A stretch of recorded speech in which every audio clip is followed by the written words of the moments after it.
And here we go. In 5, 4, 3.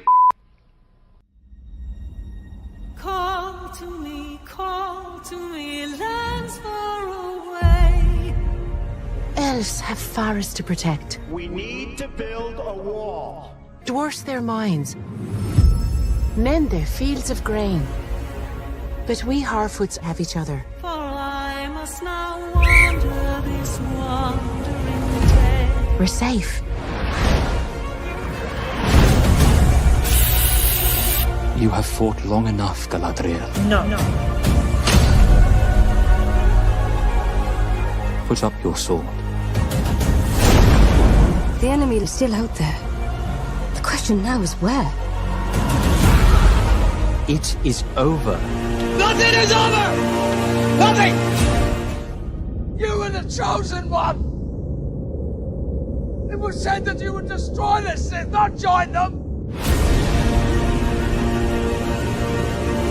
If you only knew the power of the dark side. Darkness will march over the face of the earth. It will be the end, not just of our people, but all peoples. Everyone! I am sorry, but their time has come. The past is with us all. The past is dead. We either move forward or we die with it.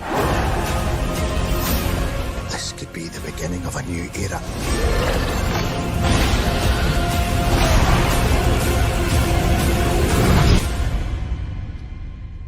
Away I must wander this wandering day.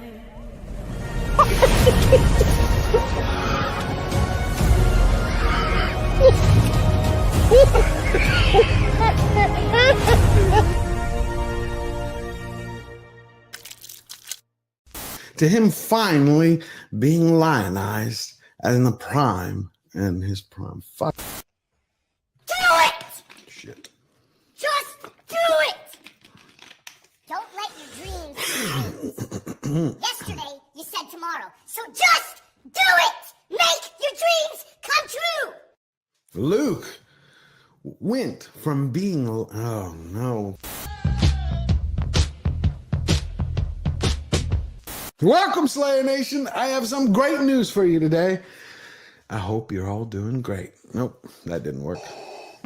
One more. You have failed me for the last time. Welcome, Slayer Nation. I hope...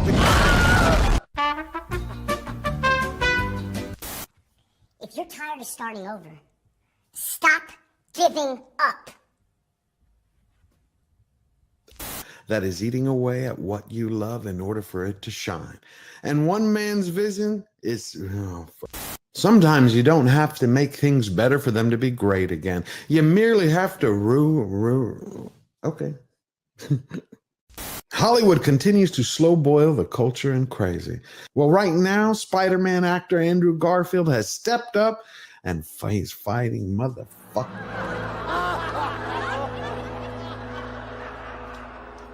I can't do it.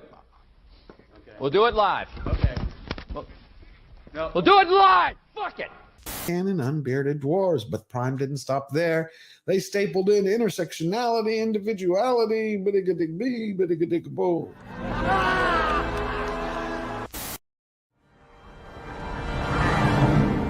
So it begins. At my signal, unleash hell.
Ladies and gentlemen, George the Giant Slayer.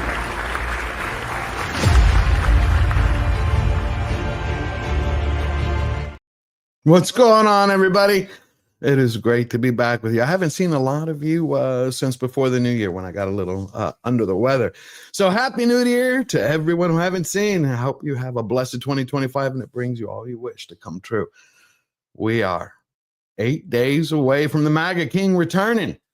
More than that, we have a lot to talk about. I've missed you all. Gambit is here. We got 910 Penny. Olaf is in the house. We got Ron Coleman joining us today. Little Platoon will be here in a little while. We got Tom from Midnight's Edge After Dark. Look at all these amazing people. The Angry Badger and Derek Anderson, the DA.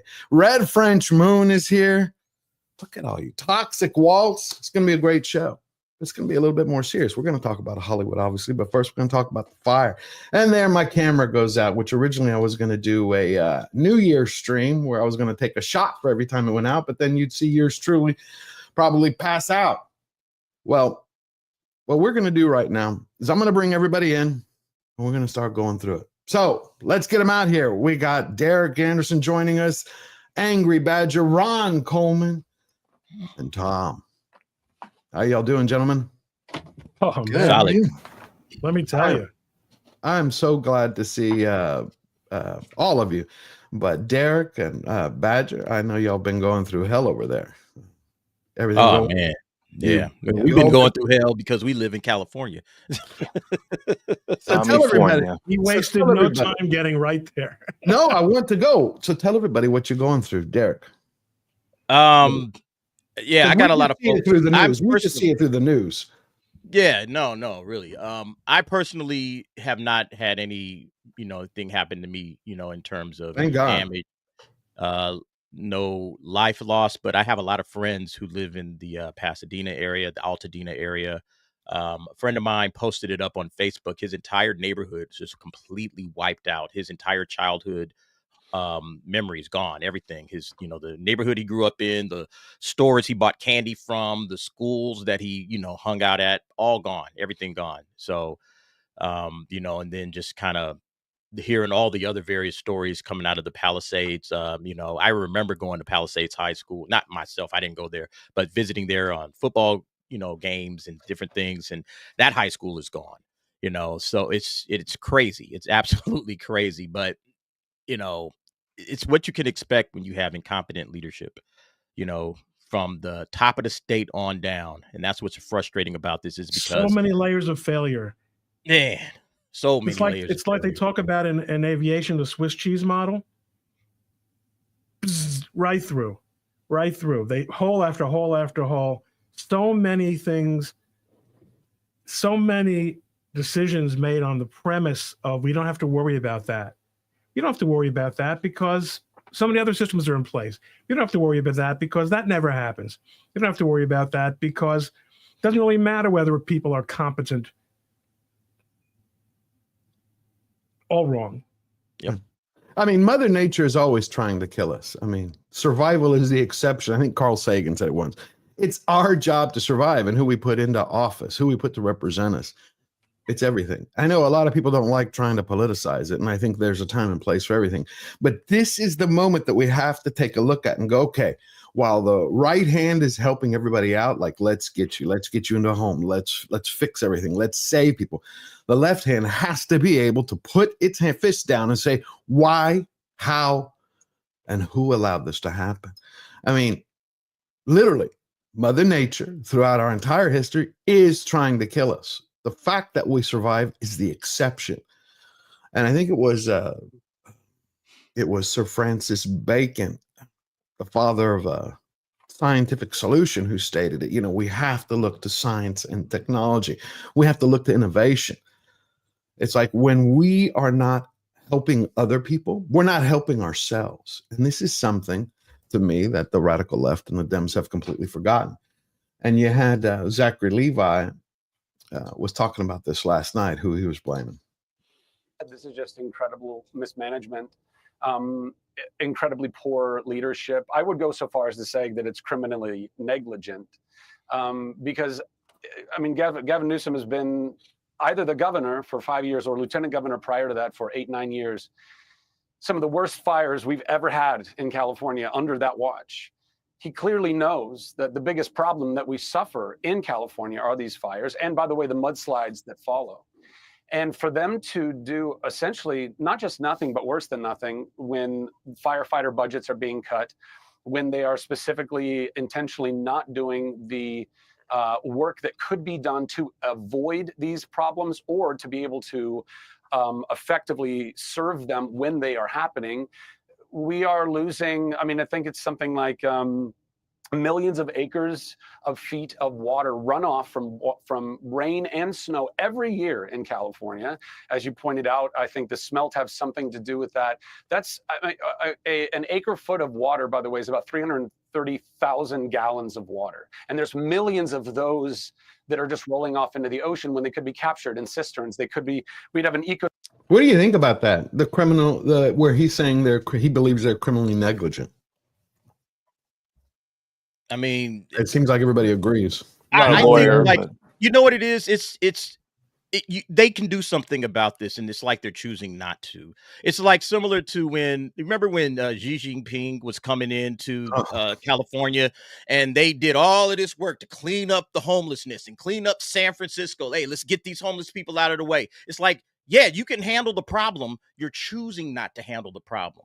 So it doesn't feel, it's negligence, but it's also purposeful. Like, it's almost like they want this to happen, because how could you not take care of these problems when you have had, like Zachary Levi says, years upon years upon years of evidence, information that you could detail, that you can look at and say, okay, I looked at 2020. 2020 was the worst year for forest fires in the history of California, the very worst year. And Gavin Newsom was the governor.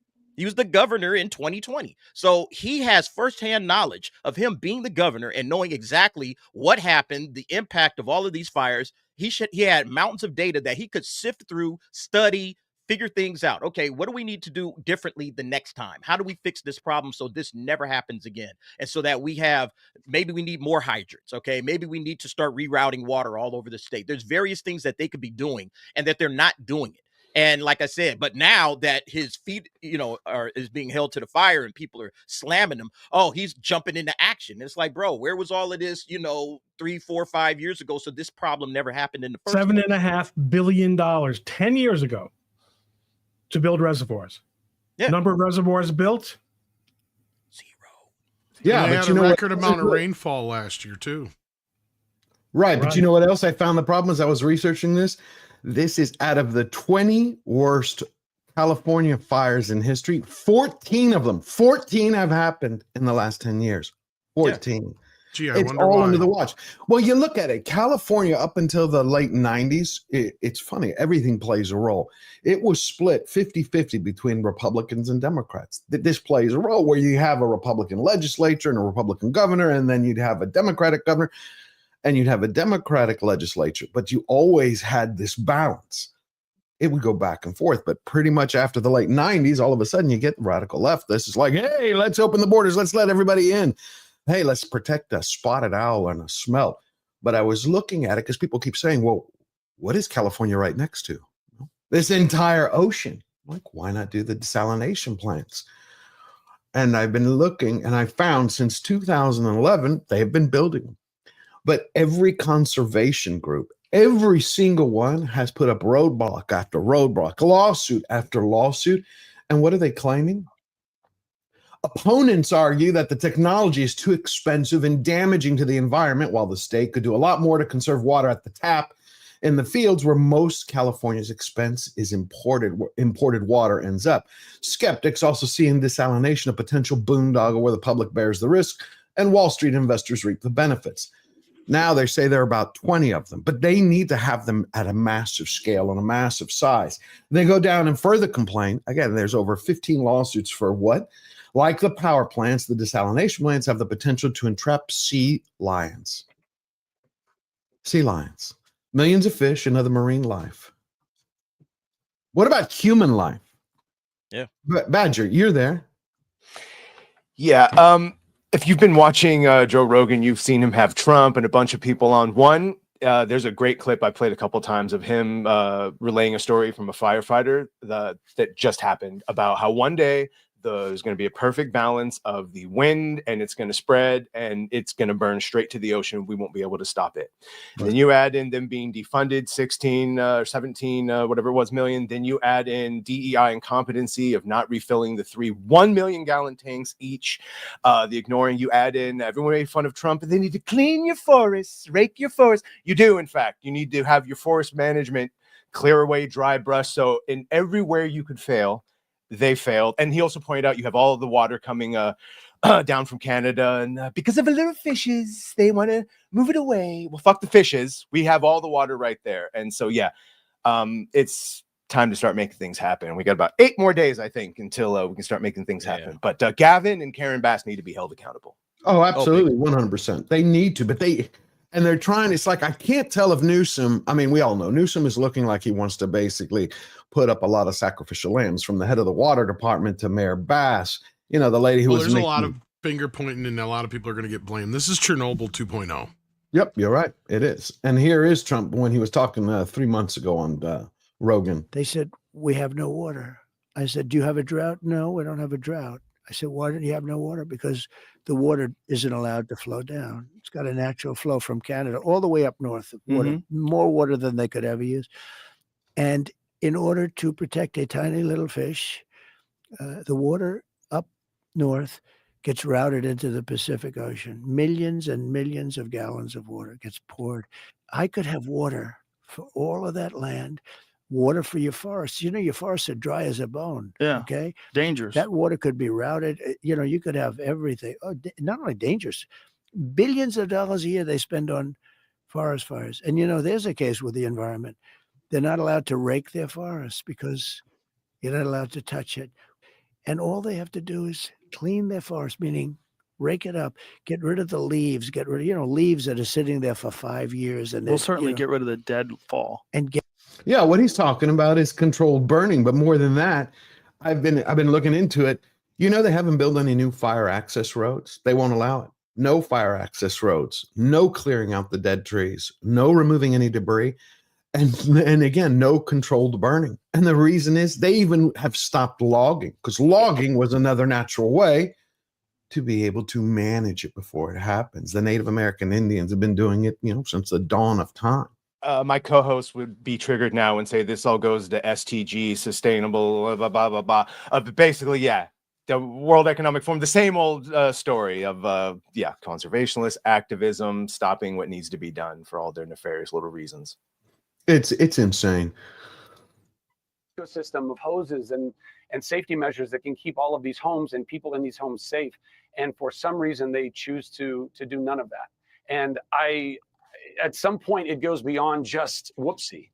At some point, it goes beyond negligence. There's something that's almost criminally intentional about this. Like, what are they doing? I don't know. So you mentioned criminal intent, and you mentioned criminal negligence. Because California can build anything. I mean, look at Silicon Valley, look at Hollywood. If they want to do something, California can do it. But you haven't built a single reservoir in 10 years? You're just letting water run into the Pacific because of what? A fish that no one's heard of? Does anybody care about the smelt fish? Now, how do you think things are going to change? Do you think people are going to wake up now and go, well, okay, wait a minute, we have voted poorly?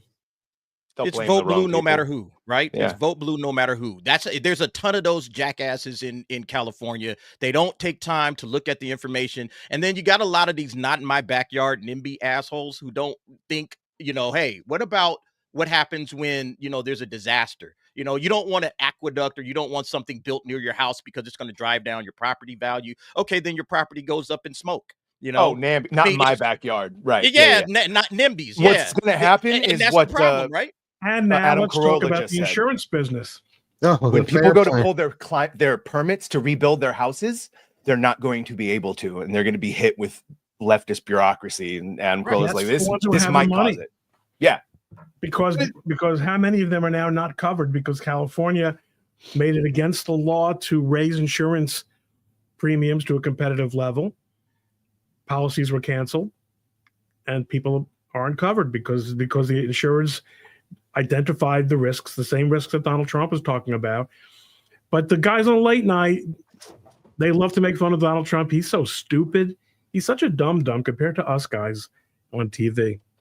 Now Jimmy can cry about his house burning down in addition to Donald being reelected. You don't have to worry about anything being built in your backyard because now you don't have a backyard. All right? How the hell is he your so house is gone. You're right, DA. How is he so stupid, though? Ron brought up a good point. Let's see. The man has survived everything that has come after him, built an empire. We're talking about business-wise, professionally, entered the arena of politics, got hammered left, right, and center, is still standing, got shot, tried to get killed a second time, is here, and is about in 8 days to return to kill crazy and bring back common sense. But they keep calling him stupid. They haven't figured out. Time to flip the script. Get on board. Usually, there's that old saying that you're only a liberal until you get mugged. Well, here's a mugged by reality. Yeah, but here's the reality. A wildfire that is still not contained. It can't all be Russian disinformation and jobs. Come on. It's at this point, when are we going to admit that the man is not stupid?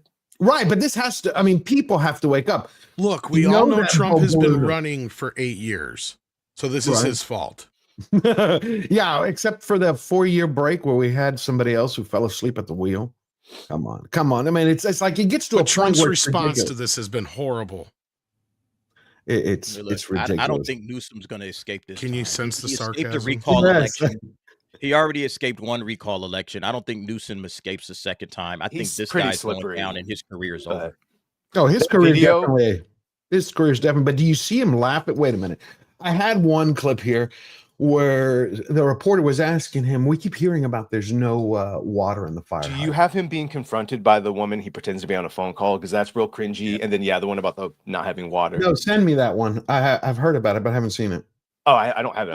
I saw it. In the Palisades ran out last night in the hydrants. I was trying to firefighter on this block. They left because there was no water in the hydrant here. The local folks are trying to figure that out. I mean, just when you have a system that's not dissimilar to what we've seen in other extraordinarily large scale fires, whether it be pipe, electricity, or whether it just be the complete overwhelm of the system. I mean, those hydrants are typical for 2 or 3 fires, maybe 1 fire. You have something at this scale, but again, that's going to be. I'm sorry. Did he actually answer the question? No. Did he said, are we out of water? It's simple. Yes, no. It's not a complicated question.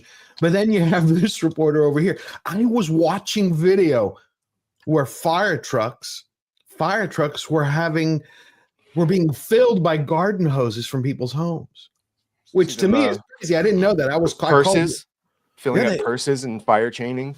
You're like sitting there going, what the hell is going on? Like, it's odd for me because I guess they must, I don't know how their system is set up there. Obviously, the fire hydrants are on a separate system than the tap, because here, when the hydrant's out of water, you don't have. They have 3 1 million gallon tanks that do all the hydrants, and all of those tanks were not refilled properly, and all of them went empty at different times.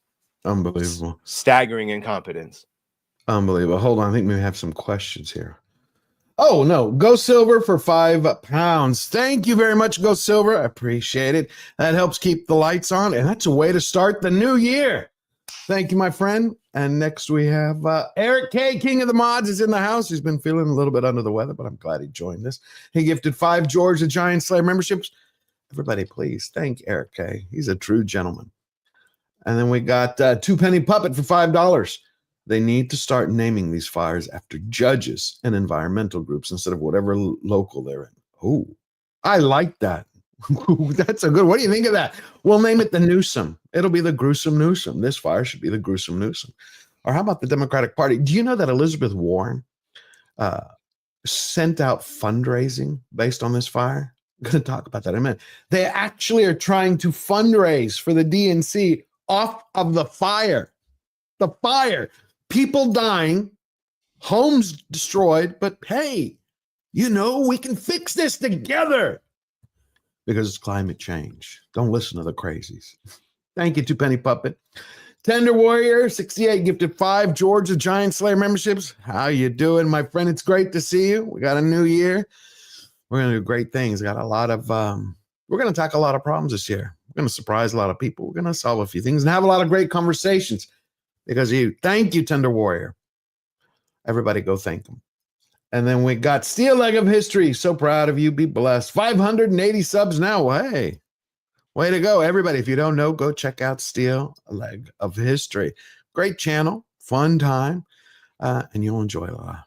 Really appreciate it. So here's the lady, the reporter.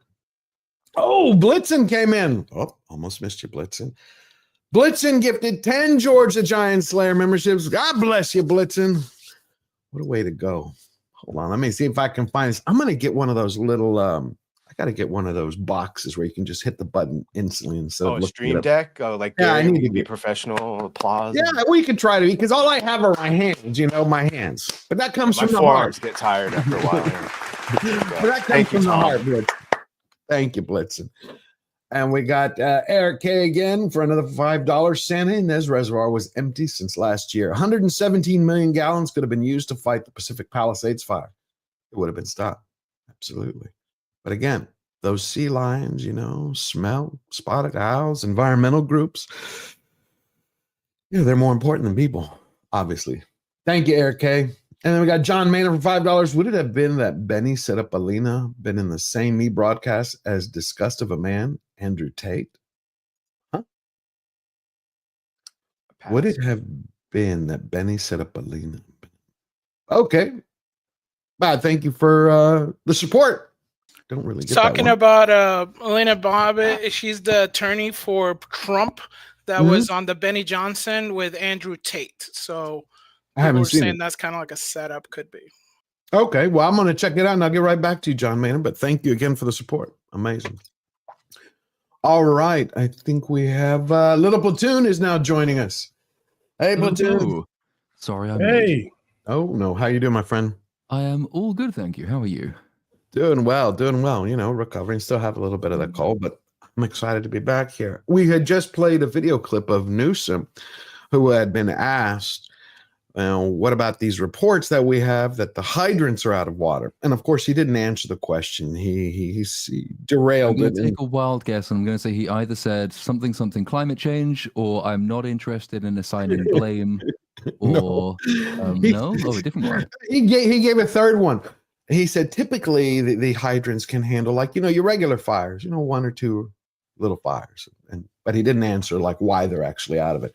And so we have this reporter here who is kind of answering the question. Well, firefighters have told me they have no water on this block, and you may be able to make out the ember storm that we're in the middle of right now. This house is going to be a total loss. They have no water to put on this fire. Firefighters... Because he didn't want to answer the question and get stuck, get pinned you actually have no water in the hydrants. It's I'm not an expert in the water infrastructure of California, but it also sounds like liar. Gavin Newsom isn't either, so I'm in good company. But isn't it to do with the fact that they relied on reservoirs being full to pump water pressure through hydrants that go uphill because they couldn't be bothered to build any sort of uphill water storage, and the reservoirs were allowed to go dry, and so there wasn't enough pressure, so the hydrants went dry, and they knew about this something like 7 weeks before and did nothing about it because, there are lots of very well-paid, expensively educated public sector officials, and it's their job to do nothing when people are giving them clear warnings about disasters that are coming. The head of the water department makes $750,000 a year. That is a government job. A government job. She had one. Just one job. That's it. Do you know she makes more than the president? And what else? You know who's probably pissed? Fauci, because he was he was paid more than anyone else.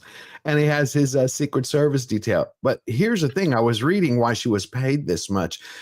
They were saying, well, the mayor's office and the governor said we needed to increase the salary from $400,000 at least to a minimum of $700 to $750. Otherwise, the energy companies are offering these individuals, these great talented minds, $1 million to $1.5 million. So we needed to be able to recruit the best of the best. And someone should think about putting those energy companies in charge of your infrastructure. I mean, that might actually be a good alternative, right? There's a reason the Civic one was corporately owned or whatever, privately owned. Yeah. It's nuts. So I was looking earlier, Platoon, before you got here, and I was, because a lot of people, as I've been researching this, when we were talking the other day, I was trying to dive into it. Many people have been saying that desalination plants would be the key. They're next to the ocean. And since 2011, they've built about 20, but they're all undersized. And you have environmental groups, conservation groups, Democratic Party, Antifa, a whole range of people, you know, the whole typical block who have stopped them every step of the way. And the other thing is logging. Logging. They have not wanted to allow them to log, to clear out the dense underbrush, to build the fire access roads. What I was stunned by was in 2018, you actually had, I'm going to have to check into this yet, what kind of scientists, it doesn't say, but 217 scientists signed a letter opposing logging as a response to wildfires. And the key reason is the spotted owl. A damn owl. Yep. That fucking owl, which no one's ever seen, has caused more damage to people. Do you have that problem in the UK? I would say, Little Platoon, you are an expert on spotted owls. I've had it on good. Oh, I very much, yes. I mean, that's really my area of specialism. If it wasn't going to be film YouTube, it was going to be lesser spotted, like avian creatures. You know, we do have basically the same problem. There's a really famous case that has been, well, it's been rolling on for a very long time, but it sort of came to the forefront of the news again quite recently, is because we have HS2, which is our attempt to do what California has been attempting to do for many, many decades and build a functioning high-speed rail line between places people don't want to go to, which of course doesn't work. But because of a similar approach to environmental conservation, we spent £100 million on a tunnel for bats to go under a train line that hasn't yet been built. It's £100 million on a bat tunnel, and the train actually hasn't been built. So that we've done more and spent more, and we've accomplished more in terms of building work on preserving bats against a hypothetical train than we have on actually building trains. Batman doesn't even have one of those. I would say the Batman sounds sort of cool. Like, yeah. It's absurd, but like it's your approach to environmental regulations. You do have states in the US which do this very well, and they embrace, I think they call it like total environmental management, as opposed to the very, very specifically hypothecated type of environmental regulation, which looks at specific creatures and drafts entirely bespoke laws and regulations to govern them, whereas states which say, well, we will just have a blanket environmental policy, allow themselves the leeway to say this is in the overall best interest of the community that we are governing and ruling and that the regulations apply to, which means there are comparatively fewer loopholes for environmentalists to exploit when it comes to any major infrastructure project. But everyone likes having very specific ones, because the more of those you can add on top of everything else, the more angles there are for lawyers to get paid money, with no offense to Ron. Yeah, no offense to Ron. By the way, hail Chris Gore in the chat. Hope you're safe. Hail, buddy. Chris. I hope, again, always sending our prayers to you. Hope you're doing well, my friend. Where's Dante? No Dante, no peace. Well, we're waiting for Dante. Hopefully he can make it, but he may not be able to. Ron is on our side, by the way. He's one of the lawyers you want. Okay. I spoke to him. He's doing okay. He might be able to make it, so we'll wait. If not, everything's all right. And we'll see him next week. Let's see. We have, hold on one second here. Here's the link that y'all sent me. A second. Governor, I live here, Governor. That was my daughter's school, Governor. Please tell me what you're going to do. I'm not going to hurt him, I promise. I'm literally talking to the president right now to specifically answer the question of what we can do for you and your daughter. Can I hear it? Can I hear your call? Because I don't believe it. I'm sorry. There's literally, I've tried 5 times. That's why I'm walking around to make. What? It's called a speaker. Just hit the speaker button. No. What he's saying is he's really not on the phone. He's lying the entire time. It's like, oh yeah, I got the president. Oh wow, the call just dropped. There's no signal in this area. Oh dear. I'm trying to be literally on the phone with the You president. actually believed my bullshit. That's the problem. Oh, okay. So let me remind you of something. I'm a politician, and I lie to you for a living. That's what he's really saying there. Yes. Yeah, no one is talking to Biden right now, by the way. Are you? Maybe he was talking to Hunter Biden about smoking some clone. Wow. I'll give you all the everything you need. January 22nd. It's all yours. Why is the president not taking your call? Because it's not going through. Why? What? So let's get it. Let's get it. I want to be here when you call the president. I appreciate it. I'm doing that right now, and it's to immediately get reimbursements, individual assistance, and to help you out. So is he also saying that he's destroyed California's cell service? Really? When you think about it.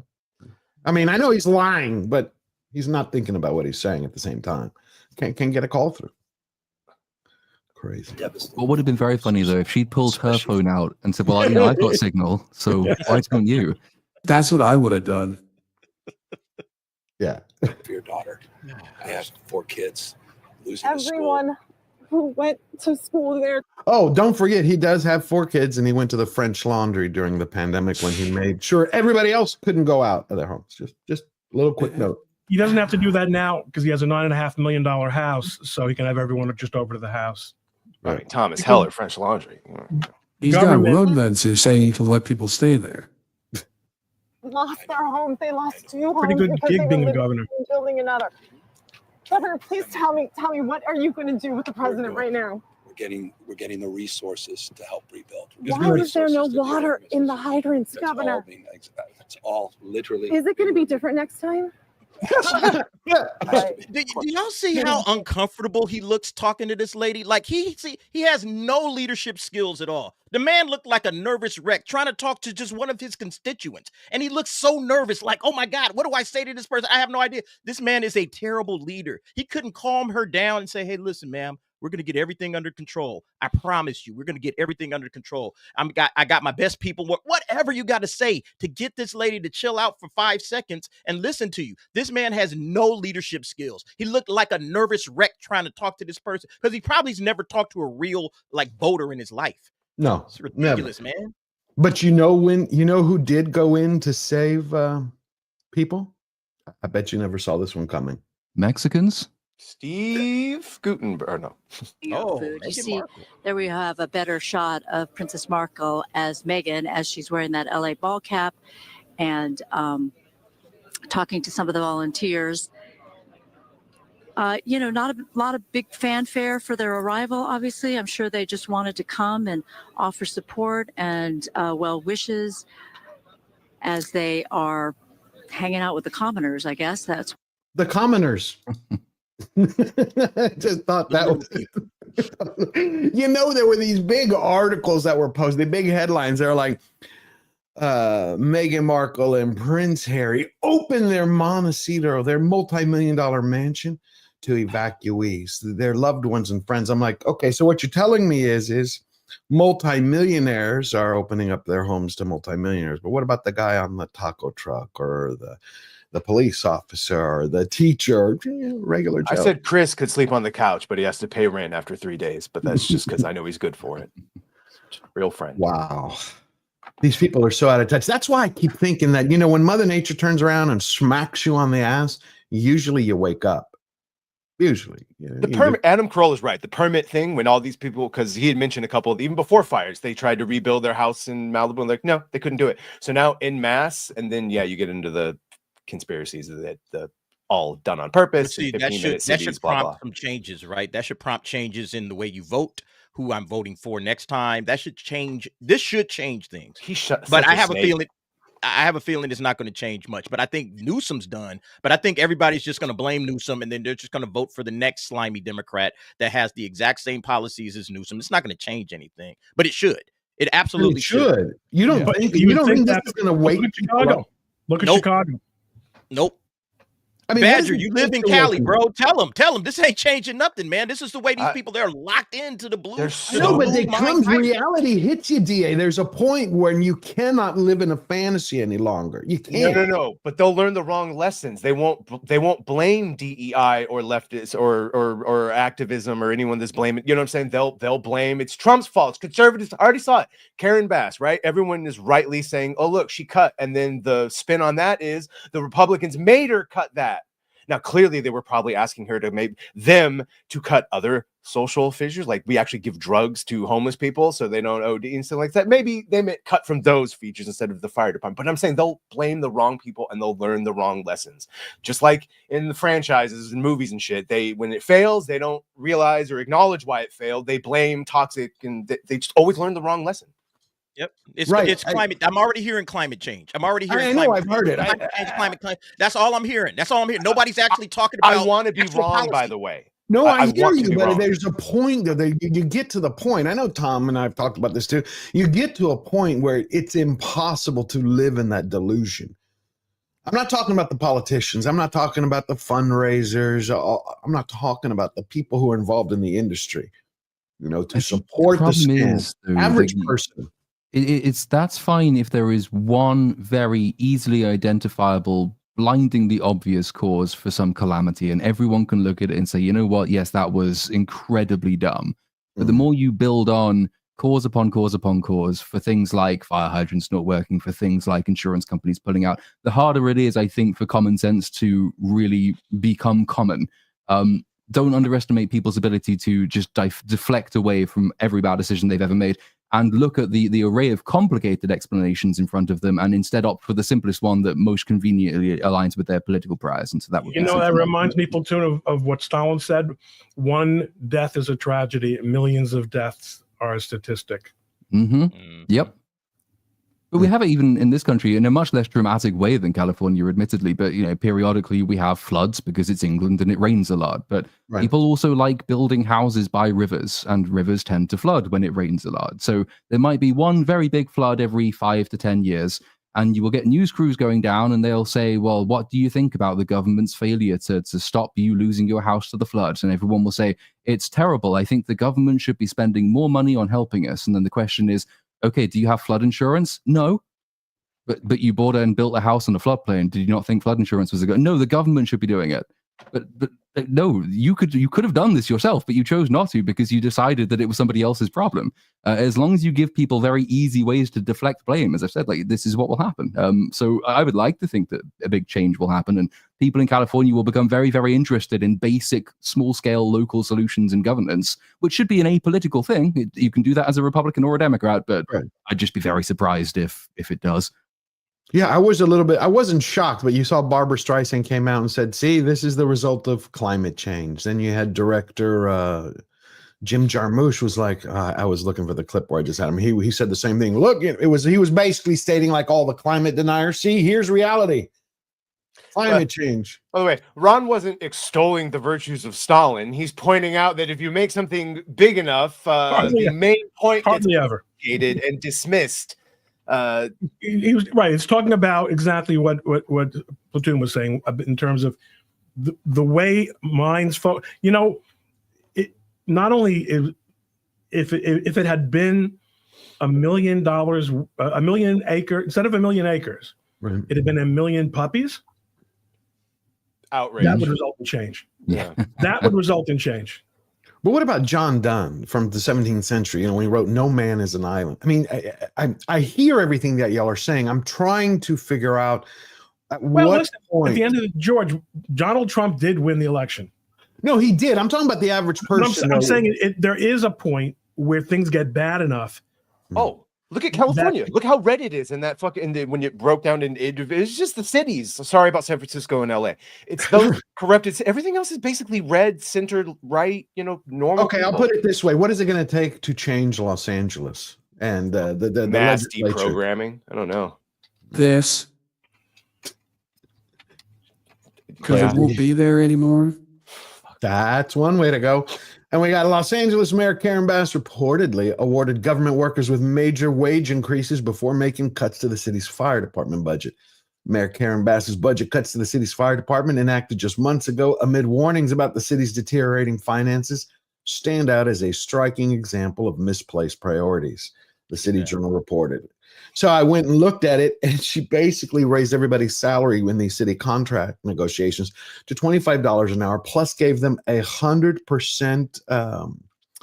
They can turn in their sick leave for cash, 100% of it now, plus increases to their health benefits, their pensions. And for that, she cut $17.7 million from the fire department, $20 million from the waterworks. It's looting. It's looting. The ethos of the Democratic Party now is to loot the public fisc for every penny possible and to distribute it to your political allies and supporters and worry about it, if it ever, tomorrow. Look at what the mayor in Chicago has done for the teachers unions there. I mean, it's absolutely criminal. I'm so glad we got rid of George. Here he's back. Yeah. Well, what is it? I read something the other day, Ron, that in Chicago they're trying to pass something through city council where they're saying in an effort to help President Trump, but not help him, where we're going to work to find all the illegals who have committed criminal acts, because if we don't help them to be able to deport the ones who are criminals, then he's going to be able to grab everybody around them, and that's going to hurt Chicago. They almost stated it like Chicago citizens, but they weren't citizens.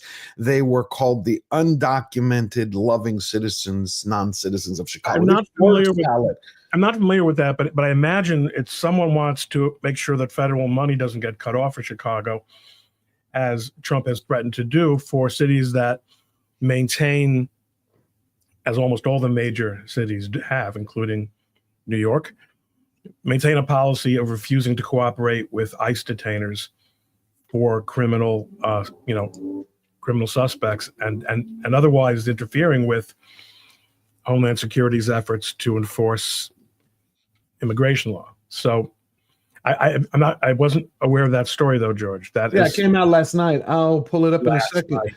Yeah, Saturday night, I'm sitting around. You think? I know. No, I wanted. You know what's interesting? What I'm glad we kind of like got into this for a second.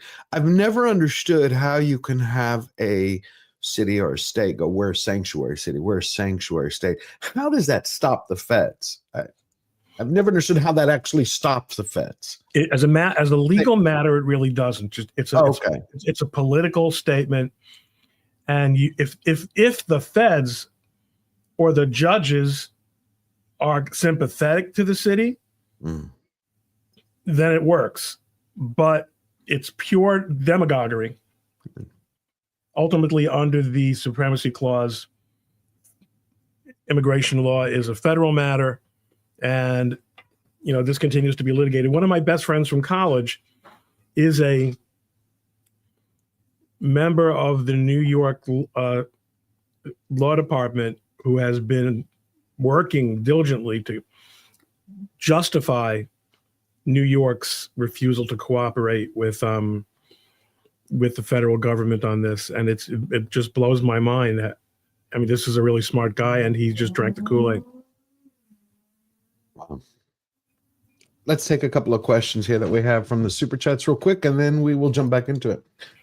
We got Red French Moon, member for 6 months. In Superman the movie, Lex Luthor had a plan for LA. Hackensack, New Jersey. I have an affinity for light. It occurs to me that if a necktie bomb were hit in the right proper place, the entire West Coast would fall off. That is haunting. And bye-bye, West Coast. Hello, West Coast. His batteries aren't working well, he's going to be gone in 8 days. So thank you, Red French Moon. West Coast. Max Redstone for $2. This is inexcusable negligence by California Democrats. Yeah. I saw someone state online about 9 hours ago, and they're like, I'm not blaming, this is what the person said in the post, I'm not blaming Newsom. He goes, I'm blaming the voters. I'm blaming each person who voted for the Democrats or didn't vote for the Democrats. I was like, and you saw people just nailing this person. This boy, like, I live in California and I didn't vote for it, and I didn't vote for it, and I didn't vote for it. How are you blaming me? Interesting. Thank you, Red French Moon, for €2. Really appreciate it. Not defending Newsom, but hey, French cuisine. Woo. Yeah. It's very prestigious. Yes. It is. French Laundry. I've been wanting to go there for years. Istapobos, member for 3 months. Quinones is only a BA and it's not civil engineering. I didn't know that. Thank you, Ista. Martino Simone for 10 Swiss francs. Modern people don't deserve the beauty that is Southern California. Vandals, thoughts and prayers to all affected. Prayers to you, my friend. I hope you're doing great. What do y'all think of that? He was asking. Thoughts? Anybody? Thoughts and prayers. Yeah, I mean, obviously, besides the loss of life, the biggest thing that bothers me is, people losing their homes, especially those who don't have 3 extra homes to go to. People who are, losing their entire lives in this situation. I know people like to go, oh, rich people lost their houses, but like the Pacific Palisades, a lot of that was just older family homes, generational homes. That's what I mean. Yeah. Yeah, 100%. There's people who aren't movie stars or musicians and other things like that who. Bro, even the movie stars, Paris Hilton walking around through her destroy. It's sad. It's still sad. And it's still sad. But Like, I'm also concerned about all the historical things that are being lost in this situation, and we'll never know the extent of the damage until it's all said and done. But yeah, I will tell you, Malibu and PCH. It's oof. Oh, Martino gifted 10 Georgia Giant Slayer memberships. Thank you, Martino. Everybody, please go. Thank Martino. Martino rocks. He does. What a beautiful soul. Thank you, Martino. You know what I do not like? I can't stand Mark Hamill. I can't. I've said it many times. And even him, I don't want his house to have burned But down. I do not want that. I don't like people who are turning around and going, I mean, I saw this. It was this professor who said it to James Woods and then said it to Mark Hamill. When we saw James Woods, he was on CNN and he was crying because he was emotional, everything going on, understandably. You saw his good news, right? That his house didn't burn down. Thank God. Yeah. Thank God. But you had this professor, this leftist nutcase who was like, that's called karma, James. It's called karma. I'm like, see, this isn't needed. You don't have to like the person, but what's We've with seen that? it. They're ultimately not good. The people that cry about this, they're the ones that call Dante or DA, Uncle Tom's instead of as soon as they don't vote the way they want. Like the mask comes off. Are you muted? You're muted. You beautiful man. You. Sorry, my bad. The Yeah, blackface of white supremacy, like they call yeah. Larry Elder. Yeah, they're the actual not good people. They're the ones that are happy when bad things happen, and we sorry, it just is like. Fuck, You mean the ones who breach the tolerance the most are the most intolerant people on the planet? Yeah, First it's ones. odd how that works out. Yeah. Well, here's a message from the mayor. Angelinos, we're still going through it. And to any of you and all of you that have experienced a loss, the grief, the anger, the just utter shock, I've seen the devastation. It is unbelievable the amount of loss that people have experienced. We have to get through this. He's smiling. Why is she smiling? Well, I don't was know. at the Silmar Smirk. command post today, and I saw the work of Whoa. our Sorry. first responders and how they've been able to defeat the fires in certain areas. We know we still have much more to go, and we know the winds are going to kick up again, but we got to stick together. Kamala with we the gotta awkward stand laugh. strong. And then we have Maybe it's must be related to Kamala somewhere. She's the Joker. I said this. She's DEI Joker. Oh, that's a good one, DA. DA Joker. Yeah. The penguin would be smarter. His fingerprints wouldn't be on it. We're the nation's second largest city, one of the greatest cities in the world. Was. And we stay together and we will rebuild an amazing Penguin have been city. organizing So thank you, Angelinos, bootleg and firefighters. my thoughts and prayers go out to all of you that are going through unbelievable loss and pain today. We will get through this. Yeah, you're not saving your job, lady. I think that's You over. know why? Going back to why do people continue to vote for people like that? Listen, I know a lot of people that are going to eat that little message up. They're just going to eat it up. Like, oh my God, thank you so much, Karen Bass. I feel so much more safe now or whatever. They're going to eat that message up. And the reality is, like Little Platoon was saying, people want the government to solve their problems. People want the government to come out and give them these types of messages because they need to hear that from the government. They're not independent thinkers. They don't think, no, wait a minute. You screwed all of this up. This is all your fault. You are the one. You're the problem. All right. You're the problem. The government is the problem. The government is in the way of us solving our problems. We've been hearing about it ever since this fire started. This is the reason why people are going to keep voting for it, because they need that. They need the government to fix all of their problems. Because they've been programmed, DA. Yep. Well, think about the people that live in cities. Think about for a second, people that live in cities. How much can they really do on their own? Like most people that live in cities, they need city services. They don't know how to. They don't know how to put out like if a fire starts, like holy shit, what do I do? And they're gonna be running around like chickens with their heads cut off. To his point, when they're like they want to make 15-minute cities, like, it was kind of already a 15-minute city. It's because everything was right there and they had everything for them. I get it. They want it for maybe protect me, daddy government. Take care of me, daddy government. So that's what they're going to vote for. Yeah, they're going to keep voting for more government to fix their problems because they don't want to fix the problem. Like Little Platoon said, they don't want to go out and get flood insurance and take care of the problem themselves. No, it's the government's fault that this happened. And I need to find a government that will be more authoritarian than the current government to fix all of my problems so that I feel safe and secure instead of you going out and taking care of that shit yourself. That's you the do problem. sometimes get like tokenistic changes in the other direction, but it like, so you might see I would kind of expect Karen Bass to go at the end of this year. Like, usually some relatively big head will be found to put on the chopping block because you need to be seen to make sacrifices to the crowd occasionally. Yes, it's quite a big and unpleasant head to cut off, but it'll be fun to watch. So I would expect something like that to happen. I'm also trying to remember, because didn't Arnie get in as governor of California after it was the electricity crisis? There was a recall in 2003, and so like he was a Republican, but he was about as left-wing a Republican as you were likely going to get. But like he meant sort of a degree of change, but within the acceptable social confines of California politics. So it was was a before minor, Trump minor broke correction. everyone. Yeah, but used to be able to be a right wing and not completely break everyone's brain. That changed rapidly. So you might see something not dissimilar to that. I would guess, perhaps. I mean, Newsom's already faced a recall in one, hasn't he? But I don't know what the law is about multiple recalls in California.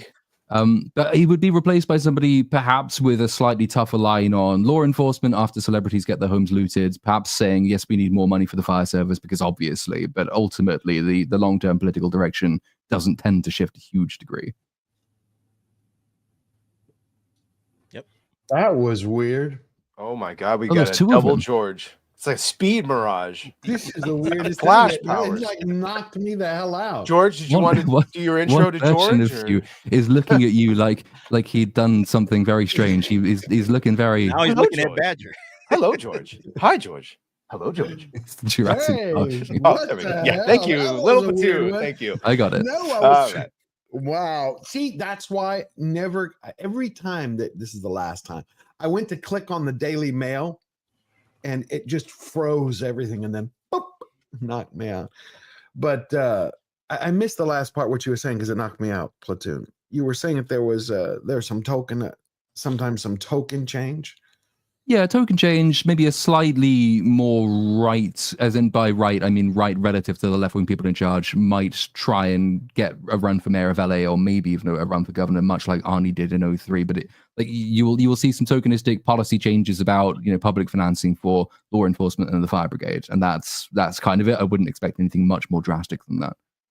Well, Right. there's a parallel issue. Okay. Part of the answer to the question is why don't these municipalities, mostly cities, sometimes states, seem to get it? What we have seen in the last 15 or so years is that large cities control the political futures of most states. So New York, which is a pretty damn red state north of Westchester County, including the north of Westchester County, is ruled by New York City. California is ruled by San Francisco and Los Angeles, despite being a very red state. And that's not going to change if there isn't election reform. And election reform scares these people so much that they're trying to enshrine it, which would, again, be subject to being trumped, you should pardon the expression, by a federal election standard, which Congress can and should and hopefully will pass in the next 2 years. That will enshrine voter ID. That is going to be a game changer. In other words, Los Angeles, and to less of an extent San Francisco, which is a smaller city, but until Los Angeles is able to single-handedly control California's political future, as Philadelphia does Pennsylvania's, as New York City does New York's. Don't ask me what the hell's going on in New Jersey. But these people don't vote on issues. They are either fictional people, right, illegal people, or zombies. That's my little. The dead constituency is a very large one in lots of these large Democrat-controlled cities, I understand. Wouldn't because I know you mentioned, say, voter ID. Isn't redistricting a part of this as well? Because if you look at some of the weird electoral maps, the way that they try to parcel out so you get as many congressional seats out of as small a square mileage of city as possible. Both yes. Well, there's a gigantic problem with obviously what do we call it again? Gerrymandering or whatever. Gerrymandering, right? Yeah. Gerrymandering, which affects Congress and affects legislatures, although not governorships and really pretty much not mayoralties.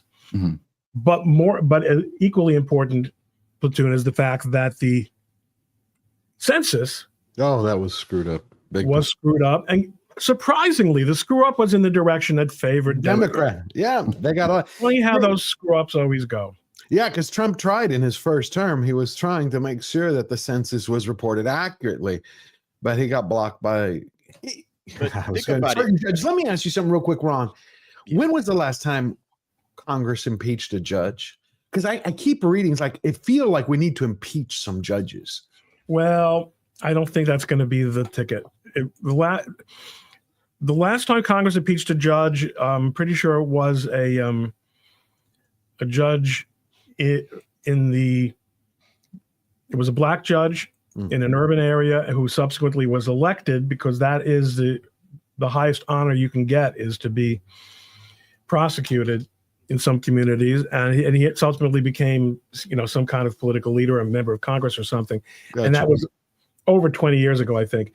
But the problem with the judges is being an incredibly bad hack judge, being an incredibly politicized judge, is not an impeachable offense. You have to commit a high crime or misdemeanor. And these judges probably aren't committing high crimes or misdemeanors. They're just being terrible hack political judges. Right. What would help out, there are reforms that could be made, and I've discussed them in some of my writing.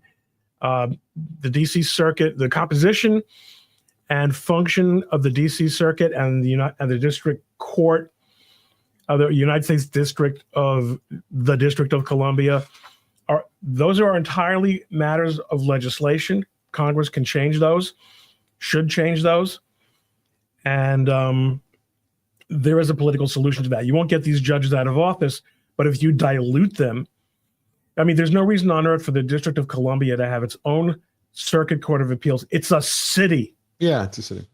It's a city. And the fact that all the federal agencies are located there is not a valid argument for having a special court for them. On the contrary, it reinforces the prejudices, the biases, and the incest. So there are solutions to this, but impeachment is almost certainly not going to be one of them.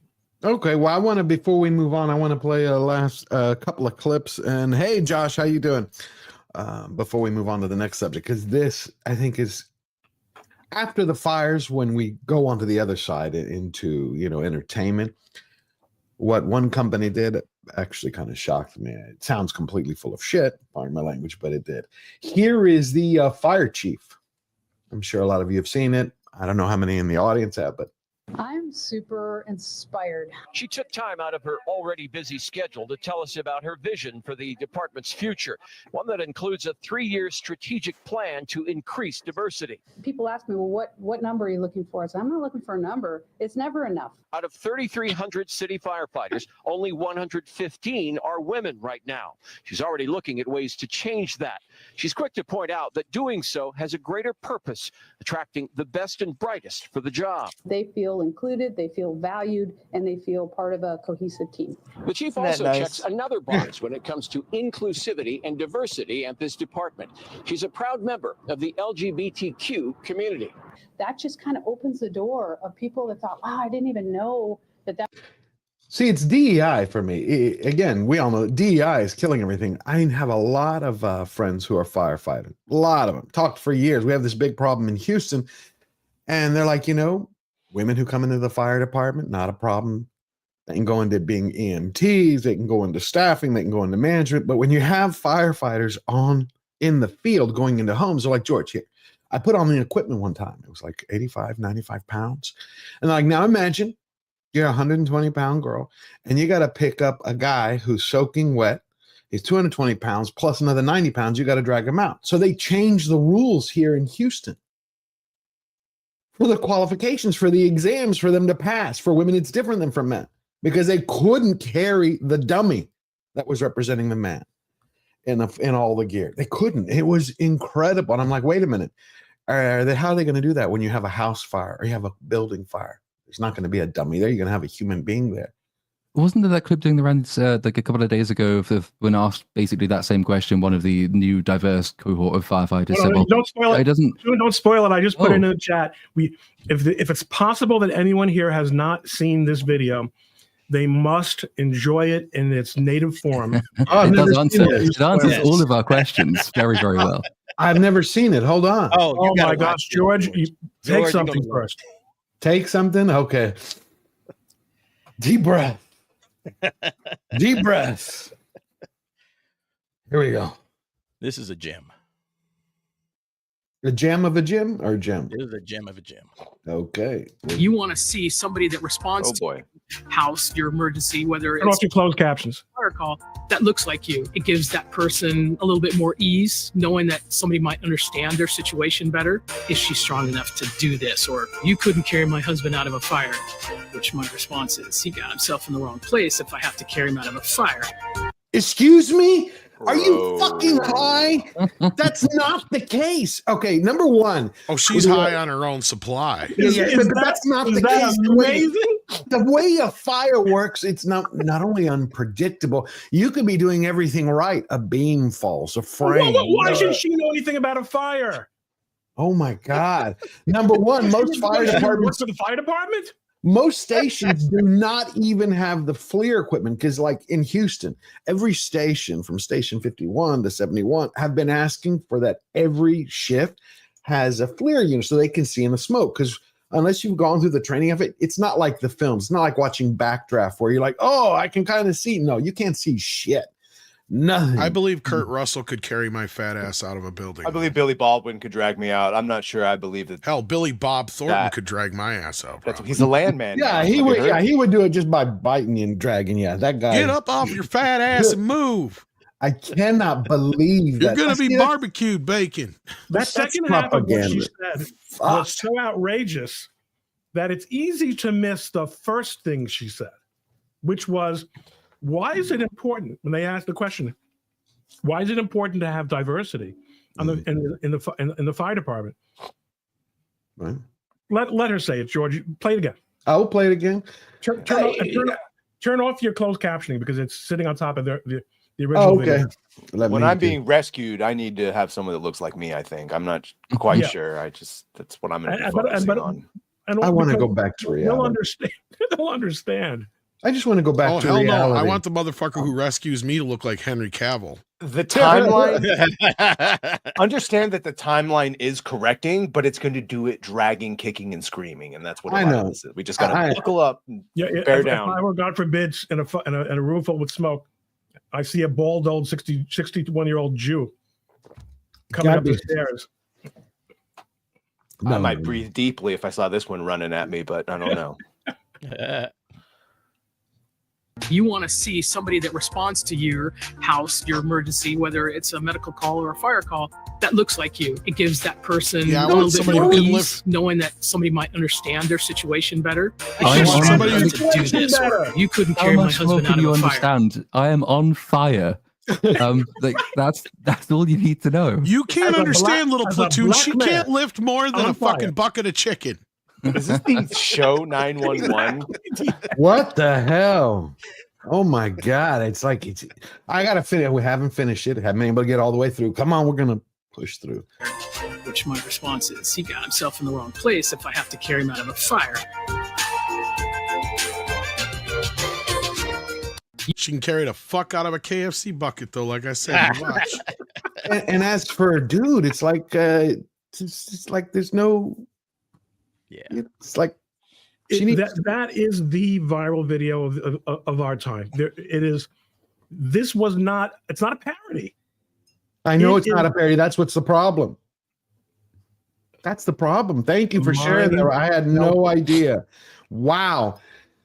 You know, every day you wake up, you learn something new. It's just every level. Welcome has been to DEI infiltrated. Culture. Yeah, and what I love is that they're really pushing back on that hardcore. They're like, well, the DEI didn't start the fire. It's like, no, but the DEI is the problem as far as the response. And let's actually reevaluate that again, because in actuality, yes, there is a large portion of the quote unquote DEI that caused this fire because you weren't allowed to clear out the brush. Why? Because of stupid bullshit. Exactly. Like, what state? I can't think of any of them around here that don't. We burn our brush around here and take care of this shit. Texas. So I don't understand. Yeah, Texas does. So yeah. The term is on a cellular level. Every single place has been infiltrated. Just like in the video games, you don't need to have consultancy companies now because all the devs are activists. Well, we've gone beyond entertainment. That's the problem. We got planes falling out the fucking sky, and Hollywood's burning the fuck down. This was the point made in about Little Platoon's areas. The cops, instead of being trained how to be cops, they get trained how to be activists. So instead of arresting people for all the horrible things that are happening, they arrest people for tweets. Oh, and did you see Newsom was trying to defend, I never legalized looting. It's like, you lying motherfucker. $950. They could steal whatever the hell they wanted and they wouldn't get arrested. 951. Oh, and then we could take a look at it. Did you see those girls a few weeks ago when they were actually arrested? Yeah. Well, I was like, they're like, what's happening? Well, what's going on here? It's like, you're being arrested. It's like, speaking of disinformation, Platoon, are you going to get arrested for talking to us about this stuff? Oh, I live entirely on the internet, so they can't find me. So God. According to my VPN, I'm currently somewhere on the west coast of America. So good luck to them if they want to. Yeah, because I've been noticing what happened right now in the UK with the gangs. I won't say the first part because YouTube always slams that word. The broomers. The Pakistani business community. Yes, that's a great way to put it. The Pakistani business community. Well, here's King Jonas before we take some super chats. I think to finish off the DEI segment.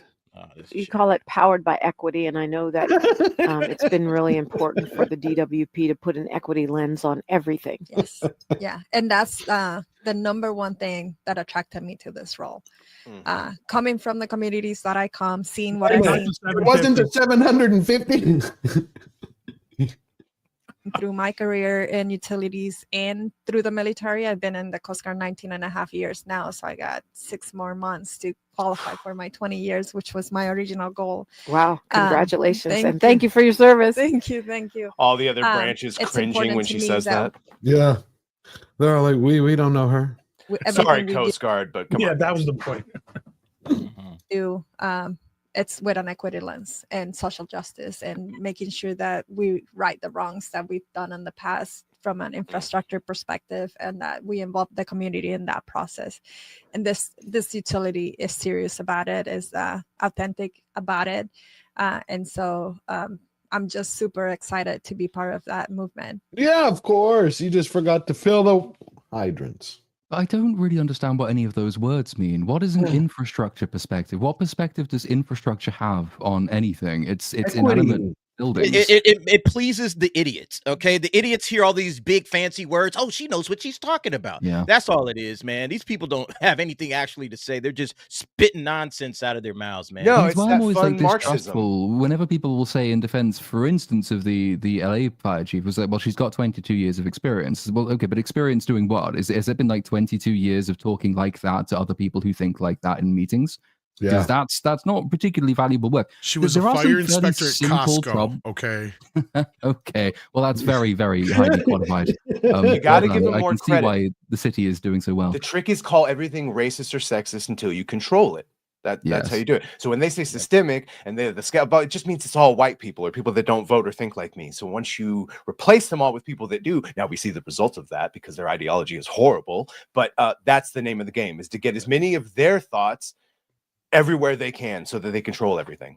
Yeah, except sometimes go ahead, Platoon. I mean, it goes back to the conversation we were having a little bit earlier about what reaction, if there will be any reaction, will we see, and what good will it do? And I think clips like that demonstrate how tricky it will be to have a meaningful change. Is that we've had decades at this point of hiring practices that have put people like that in place in every single department. HR is still incredibly powerful in terms of internal politics. You can get rid of like the front man in terms of a mayor, but who's going to go through and say of every public sector job, does your job even need to exist? And if it does need to exist, are you doing it properly? That's an incredibly long and intensive process. There are simple solutions to other problems, so that if you want to make sure DEI isn't degrading the ability of your emergency services, you institute a single, repeatable, yearly fitness test, which is a very high bar being set that everyone has to take. No dispensations made for gender or anything else.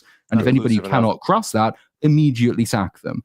Unfortunately, the majority of people being sacked in that situation will probably be women and fat gay people, and they might try and sue you. But I mean, at least that's a very quick way of solving one problem. It's the people in the back get the unions on board for that. The unions ain't going for that kind of nonsense. And then you got to think everybody that's voting in the city.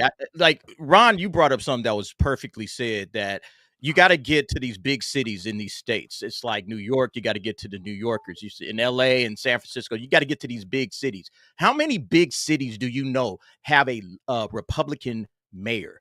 They don't. Most of them have leftist mayors because these are all giant leftist enclaves. All of these huge cities are just full of leftists. I don't know what the biggest city in this country is that has a Republican mayor, but it's probably somewhere in Texas, is my guess. They don't. Not anymore. They're all giant leftist cities, and they're going to vote for the same policies. They're indoctrinated from the schools all the way up. Okay, it's just baked into the culture, to the system. Well, DEI that's now more part true. of the It is definitely more true than like when Rudy Giuliani was elected mayor of New York City. He was a liberal Republican, but he was a law and order Republican. Oh yeah, definitely. And in the 30 years since those days, New York's demographics have definitely changed.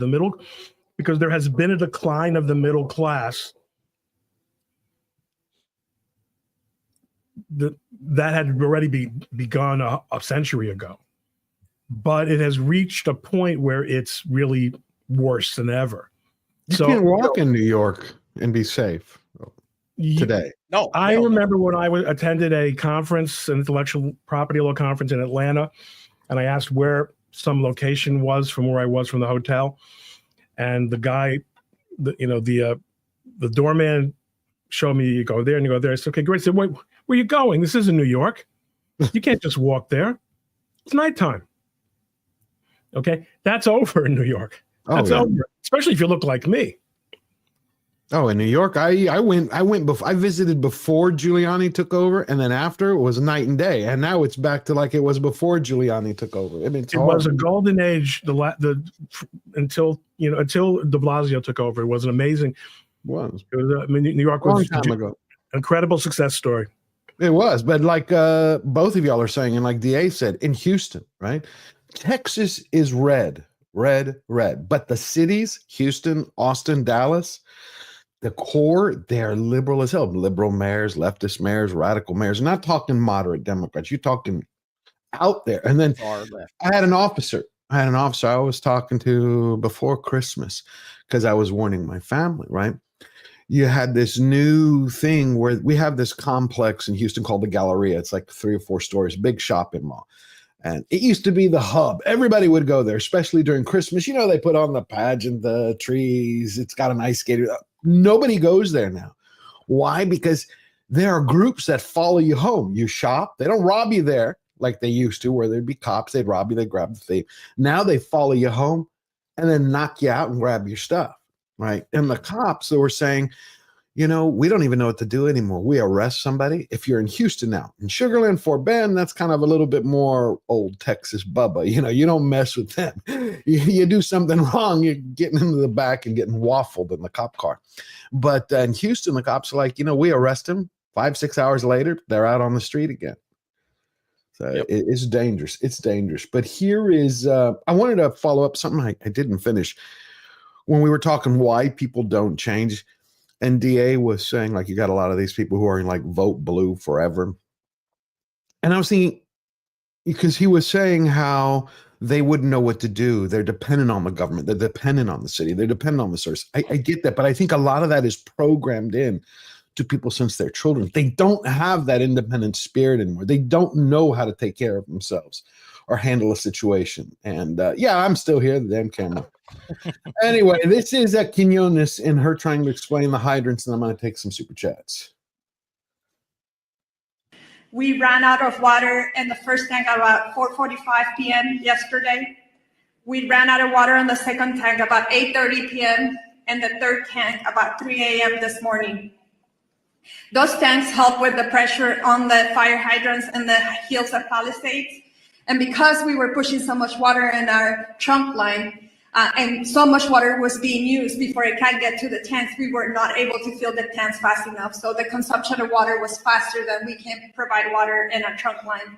So I want to make sure that you understand there's water on the trunk line. It just cannot get up the hill because we cannot fill the tanks fast enough. What is the number of? Yeah, that's actually bullshit. They were empty. They were empty. They were empty. It's disgusting. Well, clearly, I mean, this needs to be solved from an infrastructure perspective with a focus on equity in outcomes and ensuring that the community represents the people that live in it, etc. Less white people. The lens. You know, anytime I hear I lens, want the water that comes out of those hoses not to be so white looking that it gets all foamy. Okay? Because that's going to be traumatic for me that that whiteness is coming to save me from a fire. It's a hodgepodge of buffoonery from I want every it black angle. as hell, damn it. Yep. All right, I'm gonna see if you got any questions here. We got Nick the Greek for $5. I feel like the innocent in California will be forgotten, just like those in North Carolina. It makes me sick. That's why every week, I even talked about it this week, we always are looking at North Carolina. Look, we take care of each other. We end up taking care of ourselves. I said at the top of the show. Yeah, there's nothing wrong with that. We help one another. That's also how you help yourself. You help your community. What happened in North Carolina, I mean, it's still right now you have families who are living in tents because of Hurricane Helene, FEMA's completely tragic response and not helping anybody in the middle of winter. Do not forget them. Thank you, Nick the Greek, for that. Yasu, my friend. And we got Mr. Buttcrack Media member for 12 months. Hail, George, and all on the panel and all in the chat. Hail to you, my friend. I hope you had a great start to the new year. May 2025 bring you all you wish. And Mr. Buttcrack Media gifted one Georgia Giant Slayer membership. Thank you. Thank you, Mr. Buttcrack Media. Please go thank him. Somebody became a new member, and we're going to have a member stream this week. Olaf, our incredible mod for €2. It's the fire DEI department, George. Yep. There's got to be some irony here or a joke somewhere in this DEI business because Police Academy was built on the idea that they opened up the doors to everybody. No longer was there any regulations of how to become a cop, right? And that's how we got Mahoney, and Mahoney was out there moving cars. Steve Gutenberg, the hero we needed. And he was actually out There's helping something people. there. He was actually helping people this week. Unfortunately, the reporter didn't know who the hell he was. But that's, I don't know if y'all knew that or not, but the original Police Academy movie was based on that idea. The guy who came up with it, I can't remember what movie they were shooting at the time, but they needed crowd control. So they didn't have enough cops. So they started sending out people from the Police Academy. Tom, you suggested that he knew it would be such a failure that it would make a great parody movie to just open it up. What gave the guy the inspiration was he was talking to the captain or whatever of the crew, and he noticed that, there were a ragtag bunch of people from all sorts of sizes and diversity backgrounds and all that kind of stuff. He's like, yeah, that last year they changed the regulations and now anybody and everybody can join the academy. He goes, but what they don't tell you is we can flunk them out after 2 weeks. Oh, I didn't know that. So they were still ways around that shit back then. But that's what I'm saying. We already went through this shit years ago. And they knew it wouldn't work. We'll wait for the reboot of Police Academy coming soon. I don't want to Fire live Academy. Yeah, Fire I don't want to live in that universe. No. Get ready, DA. Thank Get you ready. for that, Olaf. Sulla Felix for $2 Australian. They didn't vote in Larry Elder. This is the result. Do you remember? You're right. But do you remember when they called Larry Elder the black face of white supremacy? Yeah, DA mentioned it earlier. It was on the front page of the LA Times, bro. The front page of the LA Times, the black face of white supremacy. I couldn't believe what I was reading. Because he dares to point out that maybe culture is one of the reasons for certain things. Yeah. I thought it was a Babylon Bee article when I had first read them. I'm like, there's no way. But the LA Times now is changing. The owner of it, he fired a lot of DEI hires. So we're going to be a new year. Eric K, member for 12 months and the greatest mod in the world. Newsom was recalled, but it was heavily fortified. Yeah. Yep. No doubt, brother. And then we got Mouse World 666. How you doing, Mouse World? Gifted 5 George the Giant Slayer membership. Bless you. Thank you, Mouse World. Great to see you. Hope you're going to be there for the member stream this week. And we got, because of you, 5 more new people. Thank you. Everybody go thank Mouse World 666. And we got Mary Mack for €2. Yeah, that's euros, right? Not pounds. No, that's pounds. I always get that. I'm a dumb American. I'm not supposed to know the Damn difference. it. I'm sorry. That is pounds. That is pounds. That's what I thought. Thank you. I feel horrible. Mary Mac for £2. Look in chat. Will not post my message. Because you probably said something naughty that I YouTube will go auto look for corrected. I will go look for it, Mary Mac. Not a problem. Thank you for that. Scotty for $2. It's lesbian Ralphie May. Ralphie May. Bit I of an don't insult to remember. Ralphie May. May he rest in peace. I don't remember Ralphie May. Oh, he's the big comedian from Big. Yeah, he's good. Okay. He was a Thank big you. comedian. Big man, yes. Skid Spivak Esquire for 28 Canadian dollars. Hey, congratulations to you. Trudeau is out, and hopefully Poilievre will be in. I cannot believe it's like he was like an STD, Trudeau, and finally scraped him, got rid of him, nuked him with medication, and he's gone. May he never come back. Do you know any other politician who could have survived, especially in today's era, when they had the photos of him in blackface? Could you imagine if Trump? No. Yeah, I was about to say Gavin Newsom. Right, but could you imagine that if Trump had been in blackface one time? That would They already never... got him in orange face. I know, but it would never would have finished. Thank you, Skid Spivak. Happy New Year, all. Hope you're feeling better, George. I am. Thank you. I'll check this year's fire department calendar, see what's what here. Hopefully, just guys. That'll be cool. Let me know. And then Dark Hierophant. Always great to see you, because I love that name, Dark Hierophant. $5. Scripted comedy is dead. The comedy is now reality. Yeah, that's true, especially after we saw that. Wow. The proof is in seeing this DI firefighter video. Yeah, man. Spot on, my friend. And Savior Cross for $5. Little Platoon. Why does Metro Police go along with Keir Starmer's nonsense? Well, I mean, like all big institutions, it wasn't one of a conquest law of conservatism. It's always assumed the institution is run by a cabal of its enemies, and anything not constitutionally right-wing will become left-wing over time. The Met Police has had exactly the same sort of long-term DEI hiring practice we've seen for a long time. It's directly beholden to the mayor of London, which is Sadiq Khan, who is one of Keir Starmer's ideological allies, if not best friends. And the general impression of any top civil service organization like the Met Police is the kind of establishment leftism that you see everywhere else. So sadly, though some of the officers might disagree, the top brass is just ideologically aligned. We had the same thing in every single jurisdiction here. There was no police pushback during COVID. There was no police pushback. There was no law enforcement pushback with respect to any of the social media monitoring that the government continues to be involved in. People want to keep their job. People want to keep their pensions. And they talk a good game about being men of the people, but and persons. Persons, but at the end of the day, most people are not prepared to go to the go to the extreme of risking their careers merely because of what is an obvious constitutional violation. And of course, in the UK, it's a little bit more ambivalent. They also have a problem, I think, Platoon. You really have one centralized law enforcement authority, right? Nationally? Yeah, yes and no. There are different divisions for the police force itself, and the Met Police is by far the largest, and it kind of acts as the de facto central one because it has the right to bring in officers from other jurisdictions where there's a staffing shortfall, for instance. Over the top of that, you've got the Royal College of Policing, which is like the oversight body, which is centralized. So it sort of sits in this weird in-between stage where there's a little bit of localism that goes on, but it's ever more and more directed toward the center of any major population center. Oh. Do you think that's going to be reformed anytime soon? Everything I keep reading about the UK police, I see, it seems like they're protecting, I don't know any other way to put this, like they're protecting certain politically protected classes, but ordinary, everyday people seem to be arrested for nonsense. Well, there's a couple of reasons. One of them is just that it's way easier for police officers to sit behind computers looking at tweets and then going and harassing old ladies for posting them. That's a much nicer, more cushy job than going out on the street and dealing with angry, rabid mobs of Hamas supporters, for example. Gotcha. So one of it is just naturally people want cushy jobs. The other side of that is that we have a thing called public order policing, and you know when diversity is your strength because the entire apparatus of state is arranged in such a way to only minimize the potential for racial conflict. So public order policing basically states the police will go to London, for example, and there might be a pro-Hamas march.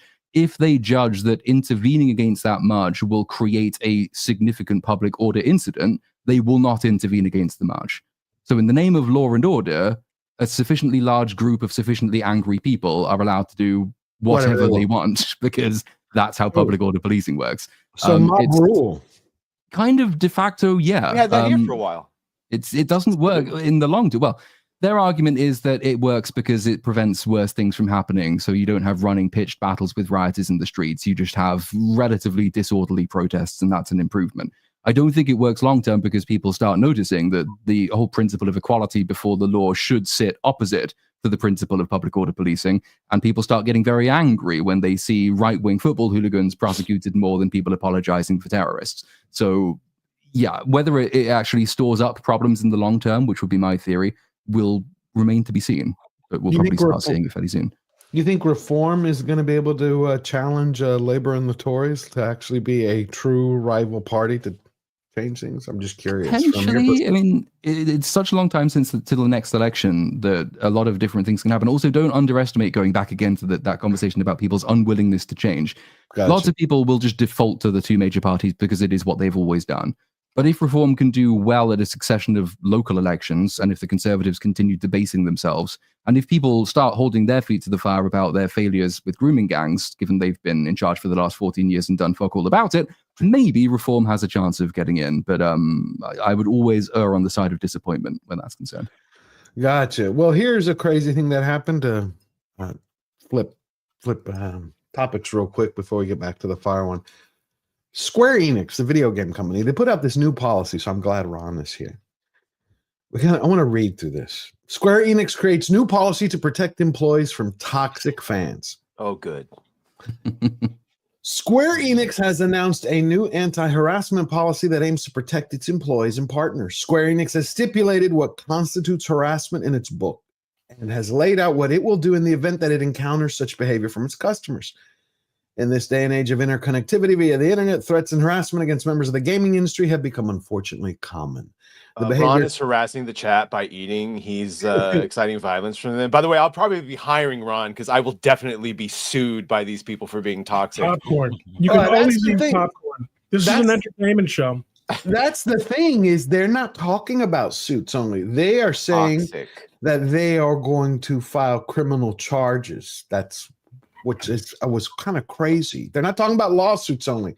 And here are their policies. So let's take a deep breath as we read what Square Enix calls its anti-harassment policy and what it covers. Obviously, we know active violence, violent behavior, that's common sense. And they go abusive language, intimidation, coercion, duress, excessive pursuit, or reprimand. Excessive pursuit. What is that? Excessive pursuit. Okay. Like if I'm attacking a player and I'm following around a specific player, is that excessive pursuit? That's the only way I could see that. I don't know. But here's the next one.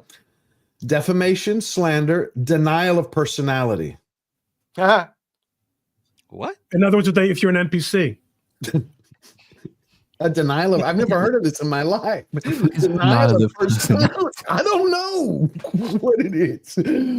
I guess that's if you don't worship at the altar of DEI. Virtually none of these things are criminal offenses. I was going to ask, Ron, as a First Amendment expert, does denial of personality, is that exempted speech under the First Amendment? How would you enforce any of this? They're saying that they're going to make sure they put your ass in jail. That's what they've been pumping out for the last 4 days. Persistent inquiries. Repeated visits to their site to complain. Trespassing by visiting or staying in an office or related facility. Obviously, that's okay. Yeah. Unlawful restraint, including via telephone calls and online inquiries. I hold people hostage restraint with phone How calls. can you restrain somebody by phone? I tell you, hang up. Oh, that's fair. George, you're married, right? Yep. So when your wife keeps calling you and calling you and calling you, trying to get something done, right? Oh, sorry. Am I married? No, I was married, not currently. Oh, so then you understand even better. Yeah. No,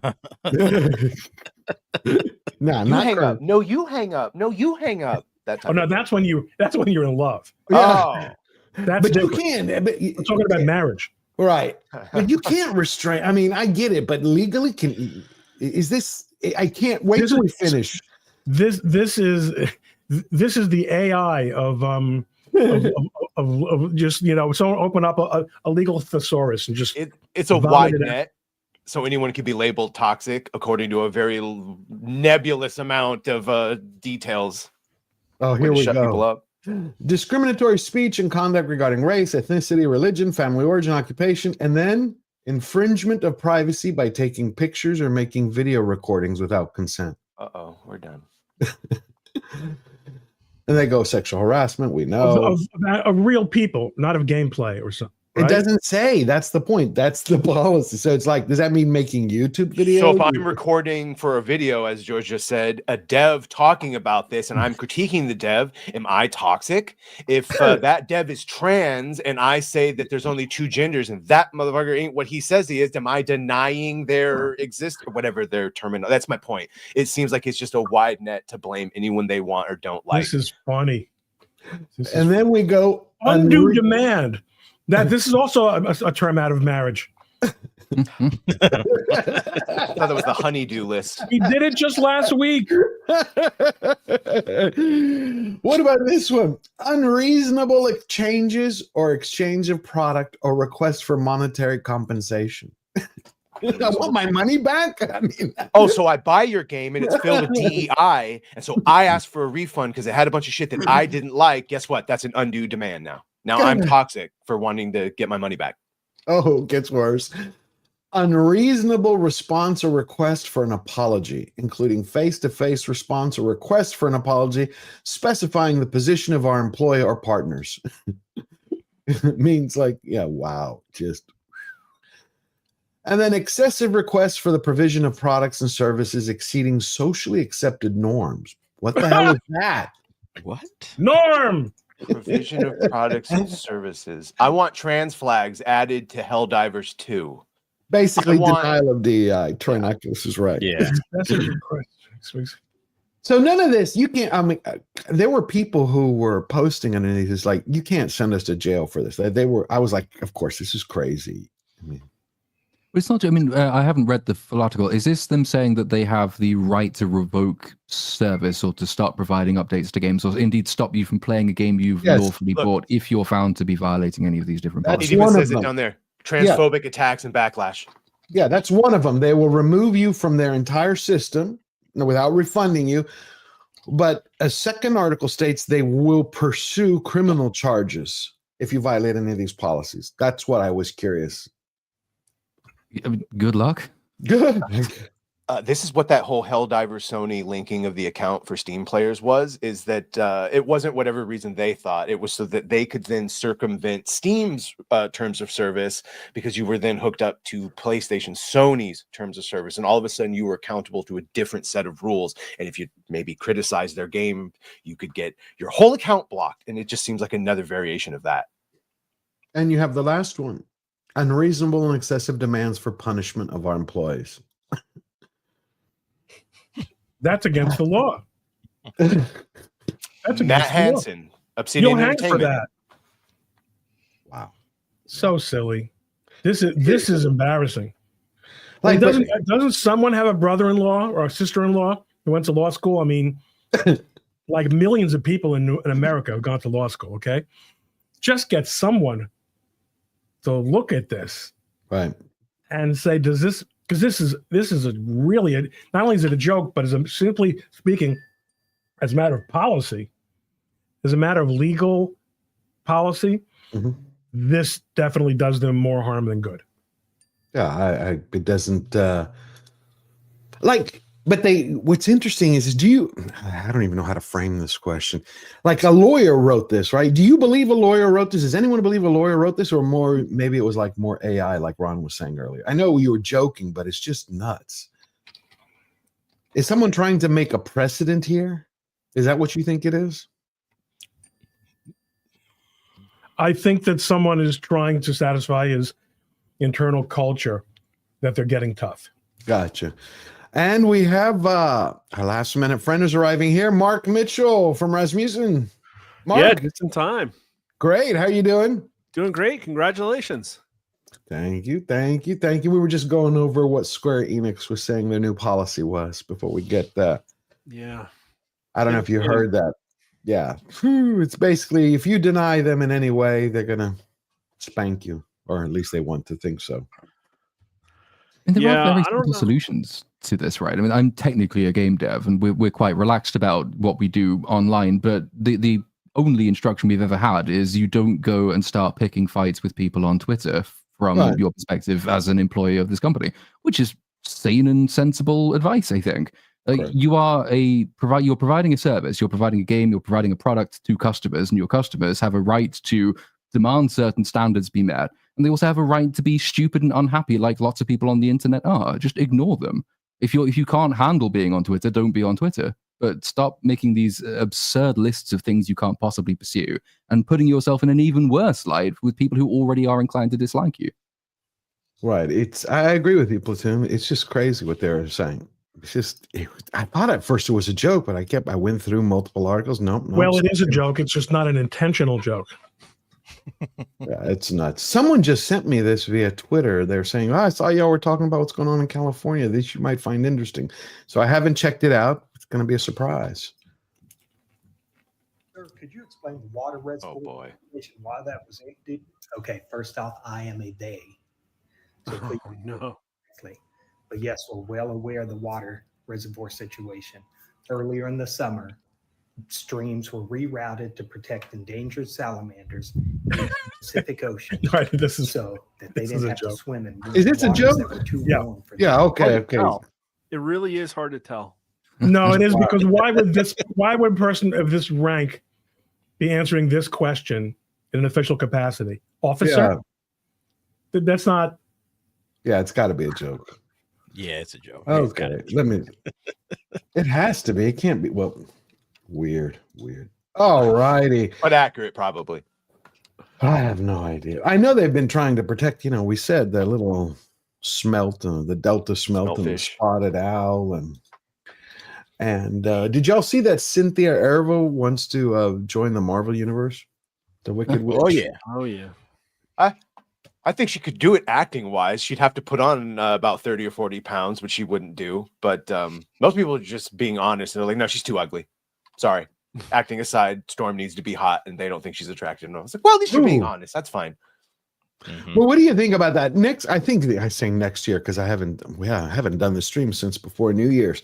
So we're gonna have Superman is gonna come out, right? You're gonna have Gun Superman come out, and you're gonna have 11 days later, you're gonna have Marvel's Fantastic Four.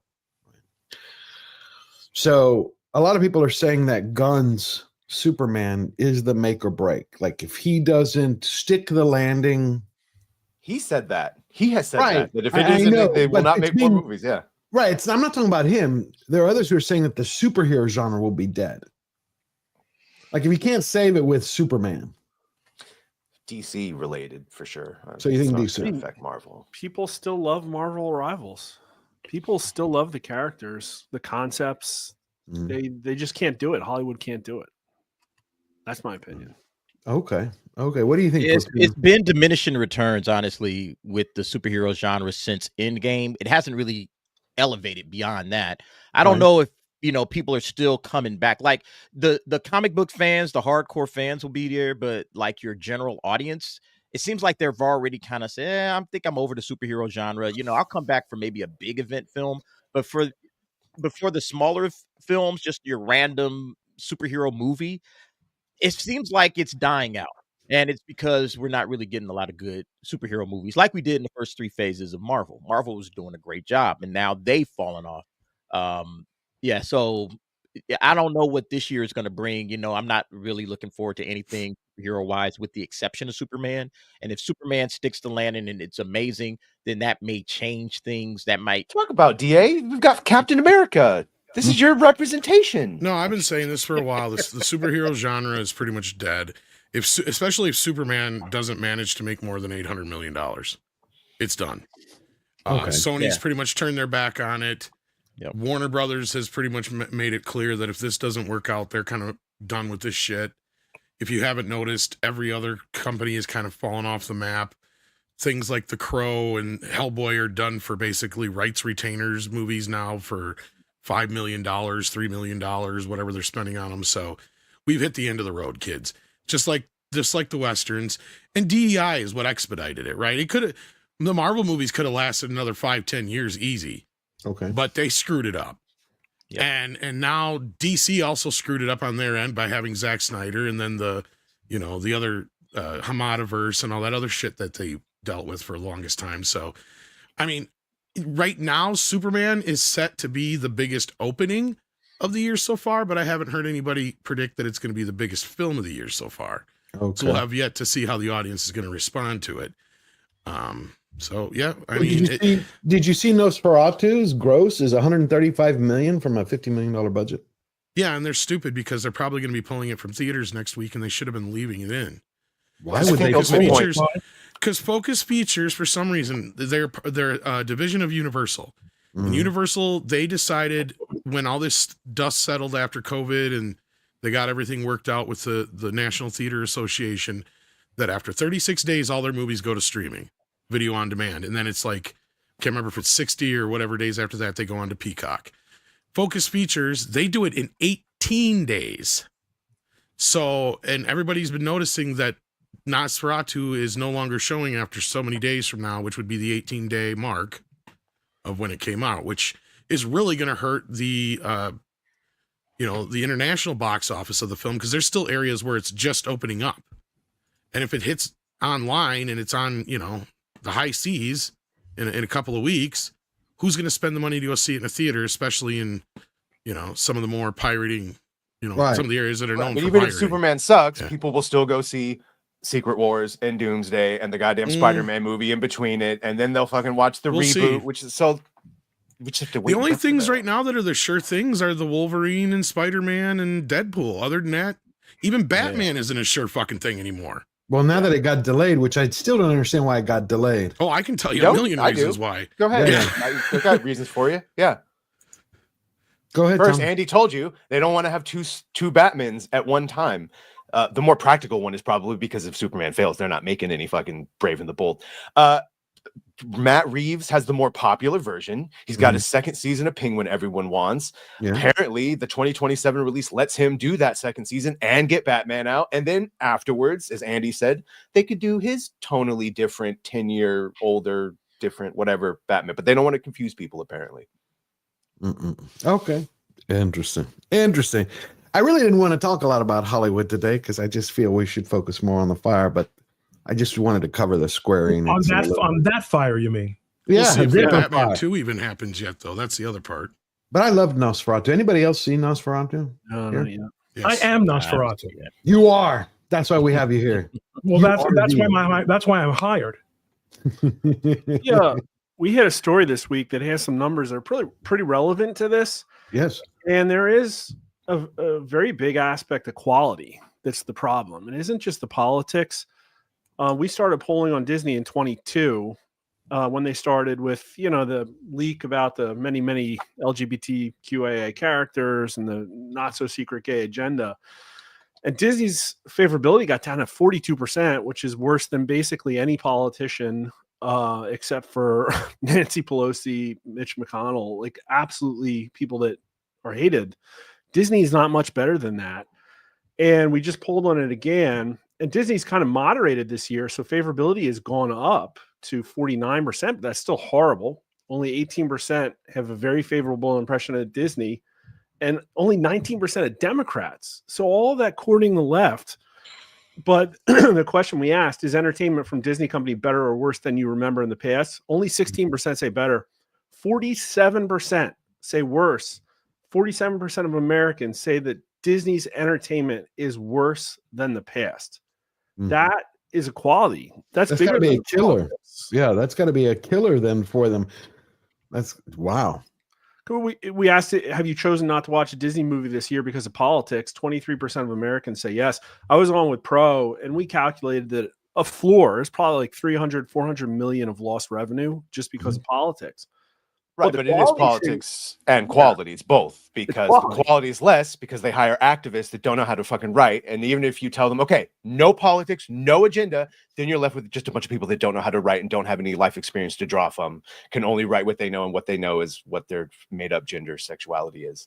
So That's it. then you start doing normal things like Inside Out 2 that just, even if it's a basic bitch film, doesn't have anything affronting to parents. And you make $1 billion. Well, I was just reading that Disney's Star Wars Skeleton Crew is its most successful failed Star Wars show. I'm loving it. No one's watching it, but I'm loving it. Beyond drinkers to talk about it with Star Wars Theory. But yeah, no one's watching it because everything was destroyed. So even something just simple and innocent is... Well, that's what happens when you wipe out your fan base. It doesn't matter how good your product is. You have to rebuild them. That's going to take time. Anyway, did anybody see Mel Gibson? Did anyone see Mel Gibson on Fox the other night talking about the fire? I heard about it. I haven't seen it. I heard about it. Pretty interesting. Well, I know they were messing with the water, letting reserves go for one reason or another. They've been doing that a while. California has a lot of problems. The Jews. Sort of baffle the mind as far as he's real careful on Rogan to not say why that. they do things. He hinted. And then in the events like this. You're kidding me. He did? Yeah. Is it on purpose? Which it's an insane thing to think. But one begins to ponder whether or not there is a purpose in mind. What could it be? I don't know. Do they want the state empty? Well, now they're Her facial expression is basically me every time I see anything that Mel Gibson says in any public appearance ever. He's an interesting guy, an interesting filmmaker. Not necessarily somebody I look to for commentary on current affairs, though. I agree with you, but this was something I found when I was looking, because everybody was talking about the Joe Rogan, and I didn't get a chance to go through it all. I just went through a couple of minutes. But then this popped up out of nowhere of Mel. Has nothing to do with the fire. I just thought it was interesting to get a peek into his mind. He's a brilliant guy. I am here helping my friend Mel Gibson, el del Patriota. Mel Gibson. Are you Mel Gibson? Yes. Oh, yeah. Yes. El del Patriota. You perform in the Patriota movie, The Patriot? I did. Oh, my God. Yeah. Long time ago. Long time ago, yeah. Yeah. Why are you alone? Huh? Why are you alone? Why are you? I am alone because I'm not famous. I like being alone. Oh, yeah, sure. Oh, my God. This is a lucky day for me. Lucky day for me. Yeah. I get to watch Mel Gibson. Yeah, you are Mel Gibson. Yeah, this dude had like a flat, and Mel Gibson came by and helped him fix it. On this? Maybe you. Anyway, it was just interesting. He's like, "Yo, what if I robbed you?" You don't know. It was just the guy was a little bit out there. Razorburn member for 6 months. George blasting some KMFDM just for you. Oh, I appreciate it. I'm gonna listen to it right after the show. Love you, Razorburn. Thank you for that. Another Rivethead. Red French Moon for €2. Kingdom Come Deliverance 2 to rule them all. Try it. Okay, I'll do it. I trust you, Red French Moon. Very good game. And then Mary Mack for £2. George SSL Edge of Wonder on YouTube. They've been choked. You mean they've been harassed? I will take a look at that. Thank you, Mary Mack. I appreciate you bringing that to our attention. And then Neely Ford for $2. Without saying anything, that's a mic drop. It's just like, here you go. Thank you. I like that. It says it all. Thank you, Neely Ford. I hope you have a beautiful week. So we're going to cover this one last thing, and then we will wrap it up. Where did it go? Oh, yes, it was. Fox News put a collection together of all the different actors. Because, you have, again, Barbara Streisand and Jim Jarmusch are blaming it on climate change, the fire. Where did you go? And you disappeared. Because you got to listen to Jarmusch. Kingdom Come 2's out? No. I said the first Kingdom Come is very good, and Kingdom Come is coming out. Yeah. Yeah, I was an early backer of that one. Really? Yeah, no, I played it, like I avoided it, and then once God, it makes you addicted to becoming a knight, like starting as a nobody and then actually becoming a knight. I haven't played it. Cool. It's really good. I'm Addicted to looking forward to the becoming a second one. knight? Really? Yeah. Only got a few hours in. Too much. I'm gonna try them. Stuff to do, but yeah, I was back in a lot of things. I love the hyper realism aspect. Yeah. Once you really learn how to sword fight in that game and start going through it, and the main character Henry. Well, cool. Here he is, Jim Jarmusch. I'm very happy to be here. I know all of us are worried about our friends in Los Angeles. And I'll just quickly say one thing. This climate crisis is brought to you by climate deniers and venal corporate greed. And, we're in a period where these clowns are telling us that woke is a negative thing. And I would just like to say it's time we wake the fuck up. So. Again, it's like they are convinced of this. I just wonder how much of it is kowtown to the industry or how much they actually believe in it. Fuck that hipster douchebag. Just lay it out there. I love that. We're now in the French part of our presentation. Yeah, George, check the private chat. I put one more video in for you to look at. Okay, we'll do. Right. Exactly what we're talking about is the white things are never going to change in LA. Not just guys like Jim Jarmusch. This actress right here, which is a Yvette Nicole Brown. Okay. Just play that. Let me tell you something. She's got a spine of steel. Yes. And she's also been a Black woman in America a very long time. So none of this is new to her. We're mad. Who are they talking about? They're talking about Karen Bass. They're talking about they're talking about Karen Bass, the mayor. Unbelievable. I just love that. What's her qualification? Well, she's existed for a while, so She's a Black woman in America, Platoon. It's so hard for her.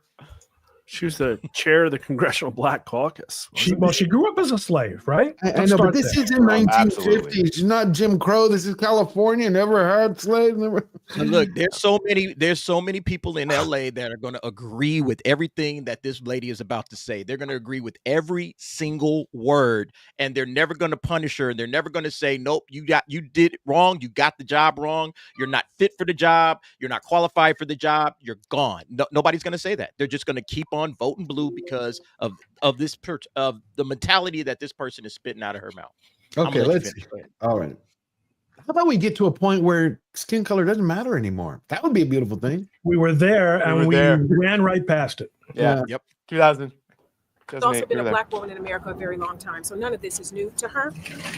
We're mad because we're tired of it. We're tired for her. But we're mad for her. And we're going to stand. Listen, I don't know how you here, but I'm happy you're here. Because somebody needs to stand, behind her and support her.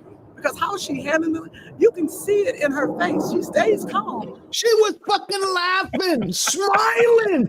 Hi, Los Angelinos. You are all burning down, but I'm right here. We're gonna take care of it. Wow. Oh man, I've never seen it. But think about this. She has the city to take care of. She does not have time to hear from these reporters. She is also not mayor of every municipality in California. Yes. There are people that are mad that she didn't fix the fires in Malibu. She's not the mayor of Malibu. You're right. What is she supposed to do in the city she's not the mayor of? People don't understand. And let me say this too. I can imagine how much it would hurt to see this happening in the city that she loves. That's first. So take away how it feels for people to attack her. She's heartbroken because this is happening in her city, a city that she loves. And the people don't understand. They don't understand how large it is because a lot of people are sitting in other parts of the city. They're not in it. They're not in the fire. They're not in the smoke. They don't see. They're not there. They're watching TV. Why did she cut $17 million from the fire department budget? Because she gave $25 an hour to the city union employees to win them over.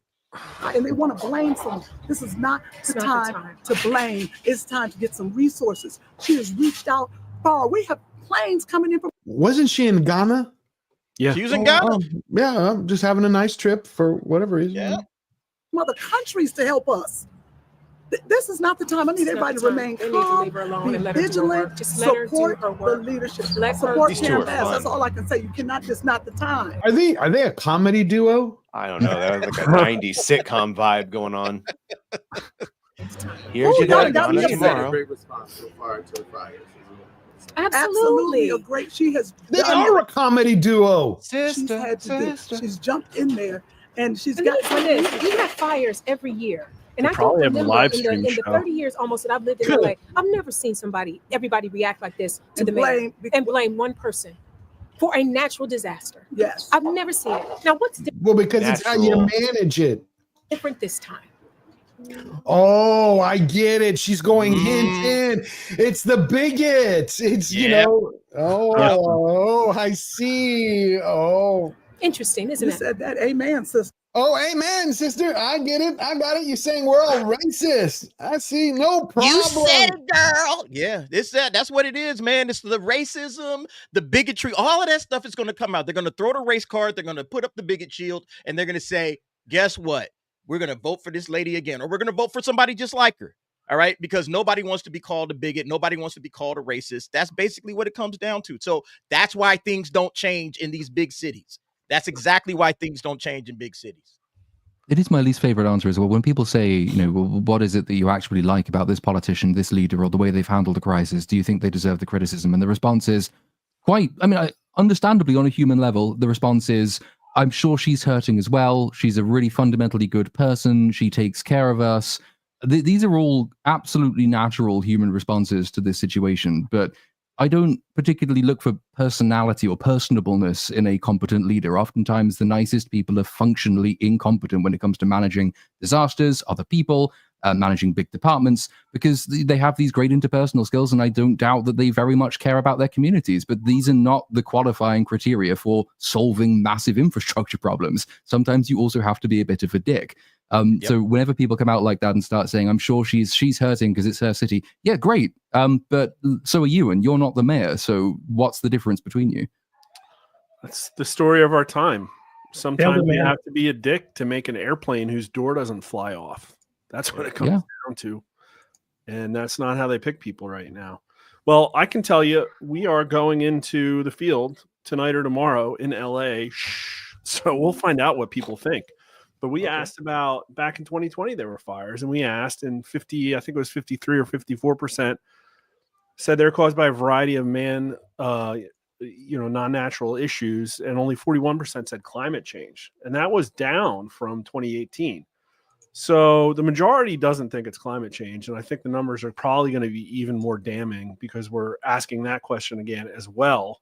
So this is just the same crap where the Democrat cabal has these orthodoxies that don't match what everybody else thinks, and they're looking more and more like they're out in left field. And this Not is only what everybody else thinks, what they're seeing with their own eyes. Like it's not some kind of ideological, or it's not some observation about the world. It's reality. There's a fire. There's a fire. Reality. You know what I'd love to know, Mark? I would love to know, because we were talking about this on and off for the first hour. Like a question, what would it take to change your vote? Like if somebody who's been voting Democrat their whole life, vote blue no matter who. Like, will this fire change it? Does something bigger have to happen? I'd really love to know. Because there are people, like we said, who will not. I mean, it's like, what will it take for them? Well, do you remember there was an SNL Live, a Saturday Night Live sketch? What would it take? Mm-hmm. Like it was black panelists talking about what would it take for them not to vote for Obama for re-election. Right. And they went through all these, and they all stroked their chins very seriously, and then they just cracked up. Nah, that wouldn't do it. At least for right now, it seems like we got who we're going to get. And we lost who we're going to lose. I think Rogan's joke is that we lost a lot of people during COVID, and most of them are still alive. They're gone. They're gone. I'm just curious how many. I mean, I just wonder. I think there's going to be a shift. I just don't think it's going to be big. Mark, what is Mark is? Sorry, go ahead. No, I want to hear what you said. There will be some symbolic shifts. That's the one to keep an eye on. The problem is that these major political realignments, they're not smooth. There are people that were independents, never voted, and voted blue because their family did. Then all of a sudden something pissed them off. Or there are people that never voted and decided to, or there are people that were, hardcore Republicans and were voting neocons and then switched the vote. Like, there are so many different archetypes out there. And we all know the anecdotes. We've all seen the people that decided somewhere along the way to walk away, or something like this happens. They're going to watch. Maybe they love Adam Carolla and his rant they really liked. But from a mathematics perspective, what did Trump get? 45% of the 2016 vote. He got 50% now. So in the last 8 years, he picked up 5-6% of the country. And what did it take? It took the Biden administration. It took a massive wave of inflation and abandoning military equipment and the lockdowns. And so that's the thing. This will be a very big event. In the grand scheme of things, some houses burned down, a few people died. It's not the 1906 or whatever earthquake, right? But they look horrible because everybody warned them. And Gavin Newsom is burning with a passion to run for president in 2028. I think that's gone now. He's not going to be able to outrun this, and probably ruined a couple people's careers in California, but they're still going to vote Democrat. There will be a lot of people that change their mind. Most of them will probably move to Arizona or something, right? You're not going to see a MAGA mayor of LA next cycle. I don't think so. But you might see a moderate please. But I would just like to have something other than a one party ruled state. Just some type of balance to come back. The fascinating thing that blows my mind is that the Trump majority was always bigger than we thought, but now everybody knows that it's the majority, and it is a common sense, non-ideological, non-Republican thing. The problem with the Democrats is we've seen no moderation at all. They just got spanked, and they will not allow any at all of the ideology to be challenged. Well, there's no reflection. There's no self-reflection, Mark. They'd have to admit it was wrong. They can't do that. Yeah. And if they want to win, they have to, because this happened. Clinton moderated, did a great job. People loved him, well-liked president.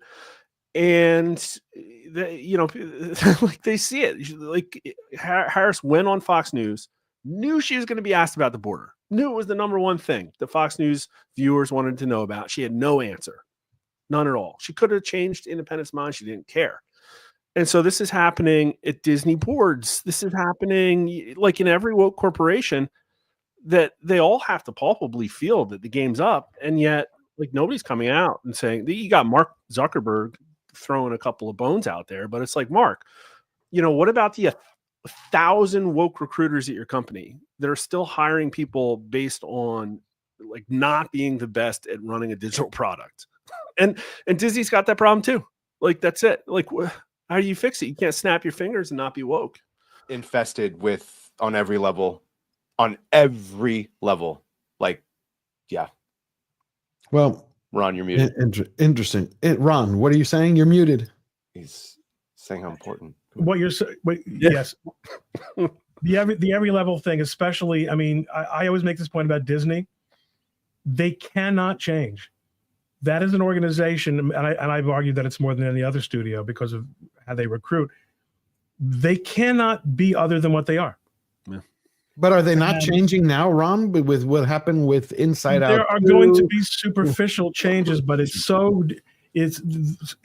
deep in. If they change, they're going to reach a point where if the product or the positioning, there's going to be another something. DeSantis is going to do something, or Trump is going to do something, and the unions and the creatives are going to insist on some kind of statement from Disney management, and they're not going to get it. And there's going to be a shit show. And some of the notable activists might have left, but most of the employees, a good amount of them, some of them were quiet and just want to go along to get along. But there are a lot of the people still there. That's what James O'Keefe revealed in his Slack channels that got leaked, and all the Pride events and all the things. That's all. You don't need a formal conspiracy where interests align. So that just sort of goes along. And you could tell them to stop, but you've been hiring them all along. Yeah. Well, Like Netflix did, imagine if you have an entire company built on DEI where everybody you've been bringing in is a DEI hire. So like you got to keep that system going, right? You can't actually make these people like earn their jobs based on merit.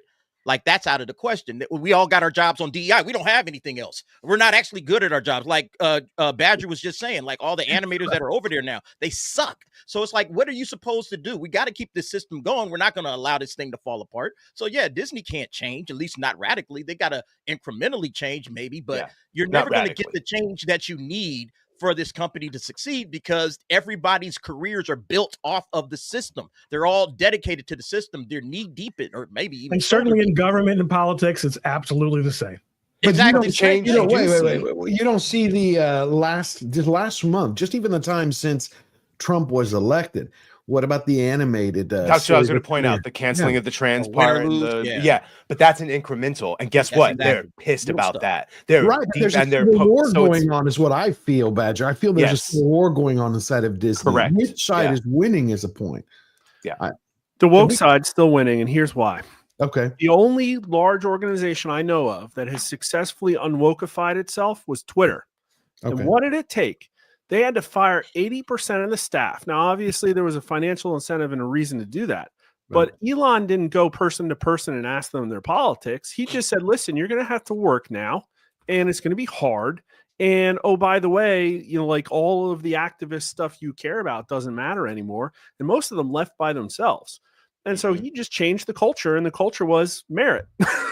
The culture in Disney is not merit. It's not like, you know, people blame DEI, but DEI, in my opinion, is just one of the final symptoms of the problem. The problem is that they go to work all day and do things that have nothing to do with making the best product for their customer. Right. But do you think that this, like the whole woke thing, we have seen a radical shift that it's like McDonald's announced they're rolling back all their DEI policies. Amazon announced something else. Right. Don't call it something else. I know That's a lot of Bridge people. is. I know that people are saying, but you have too many people who are paying attention. I don't think it's going to be that easy. I think if this was a couple of years ago, and especially if Cackles had won instead of Trump, I think none of this would have happened. And they may have just said, look, we're doing Bridge. It's not DEI. I agree with you there. But I think we're going into a different era. 8 days away till the MAGA King is back. Spotlight is going to be different. I think companies are feeling, why do you think that Zuckerberg came out? I mean, let's look at that. Zuckerberg made the changes. Do you see how many people are pissed at him? Here exactly. It is. Right, but when you have Twitter, well, X now, I still can't call it. X drives me crazy. But when you have Twitter changing, and it's the public square for everyone. Now you're going to have Instagram and Facebook. Well, everybody's got to follow suit, or else they're going to go the way of the dodo. Blue sky is dying. Now that Mark Zuckerberg has announced that Facebook and Instagram will get rid of fact checkers and work closely with Trump, it's time to revisit Professor Derek Bell's famous interest convergence theory. The interest of blacks in achieving racial equality will be accommodated only when it converges with the interests of whites, Bell wrote back in 1980. To put it in the context of capitalism, businesses will only do the right thing when it suits their bottom line. 5 years ago, in the midst of the COVID crisis and the George Floyd Breonna Taylor protest. So he keeps going on and he's bitching about Zuckerberg, and it goes through one actor after the other. I want to get slammed with his music, but they're pissed. Look at who's pissed. The same people who are saying the fires in Los Angeles, the fires in Pacific Palisades and Altadena are all because of climate change. And, you know, we should love the mayor and love Newsom. They're losing the battle. Well, Tom said it for the last year. This is the last read. That's my opinion. Yeah, but that last week's gonna be like 3 or 4 years, and it's gonna be worse than fucking ever. We've won nothing. We've won nothing. We've established a beachhead, and we've got people to maybe listen to us a little bit, and that maybe we're not just all racist. But we've won nothing. The battle hasn't even. No, it's a battle. We haven't won the war. I think we haven't. We've exactly. But that's my point, George. People are acting like we won everything. Oh, it's fine. The DE is dead. Woke is dead. Just the beginning. Just the beginning. I've said that before. You got to strap in and buckle up for the long haul. A lot of people since the election, like, all my work is done. No, just the beachhead's the right word, and it's exactly what happened. And we need to define the beachhead. The beachhead is now that the public social media square, town square, Twitter reflects the will of the majority of Americans.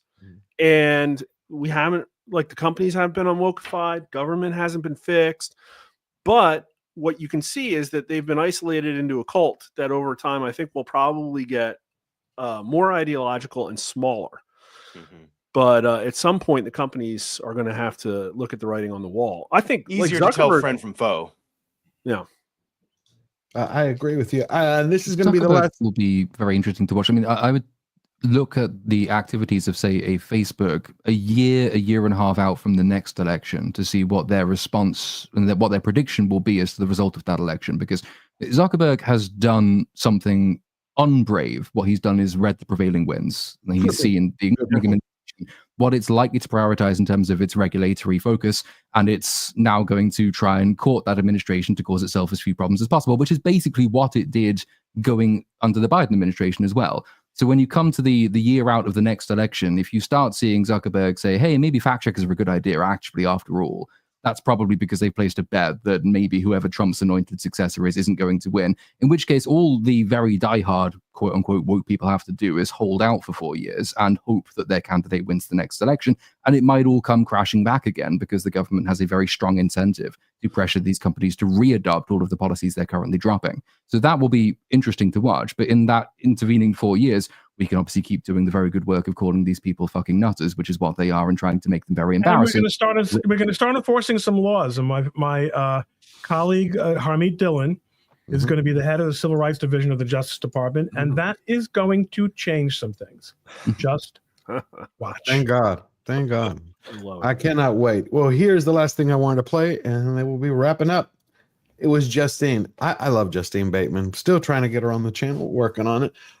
She went back on Jesse. I'm pretty pissed, and I think a lot of people in Los Angeles are pissed. You know, if you are going to run a city or run a state, you have to take care of the basics, and that's make sure that your fire and your police department are well funded.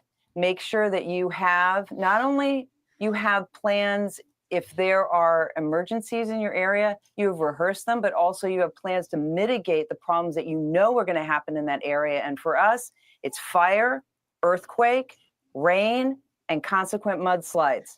And if you're not doing everything you can to take care of those problems if they arise, then get out. You are useless to us. All those other things, all the other programs like Head Start and all of that, that's great for the community, that's after. If you can't cover the basics, get out of our city. You are useless to us. You are a liability, and you have destroyed people's lives because you didn't do your job. You didn't do what you were hired for. You didn't do what we pay you for, and you should resign out of shame and responsibility for the people whose lives you've destroyed right now. They won't resign at all. They don't have the dignity or the honor to do that. Why do you think that they don't do the basics? Do they just not do their job? Are they distracted with other things? Are they incompetent? What do you think it is? I think when you're this incompetent, you don't understand you're incompetent. Yeah, so good. It's true. Usually other people do things for you. You've gotten to this position, you fly to Africa, or you have your aviators on and you look good on camera, and you just can't execute. And you think this just always happens in California. Is this what people think? You know, fires happen, mudslides happen. It's always like this. No, this isn't. Look, we had incredibly unusual winds. If you know that's coming, you make sure that you are prepared for what might occur. And they weren't.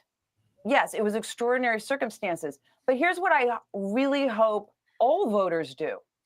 Stop looking for the R and the D next to these names. Just stop it. You need to look at the person. Do you think this person can do the job? Because unfortunately in California, we have been looking at Ds, and we have voted in people who are not competent to handle these things.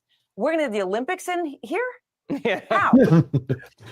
I mean, she's right on every count. Yeah, she's right. So hopefully some things will change, I'm sure.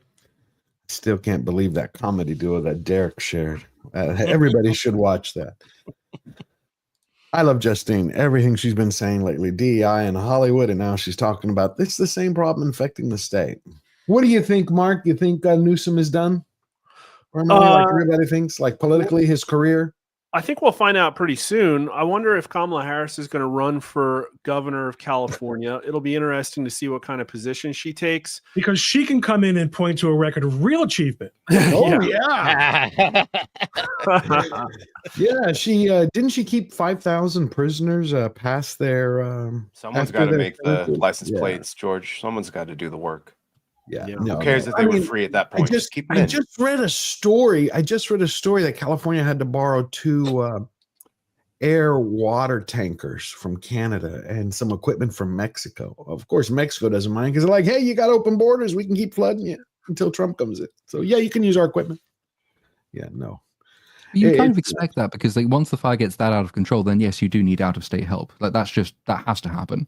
Right. That itself isn't the failure, but you will sometimes see people say, well, no fire department could have solved the fires that we're currently seeing. And the answer to that is you're looking in the wrong place. Of course, no fire department could tackle the blazes as they currently are because you have allowed the blazes to get to the place they currently are. The solution is prevention much more than it is trying to react to this once in a generation conflagration. I don't particularly see...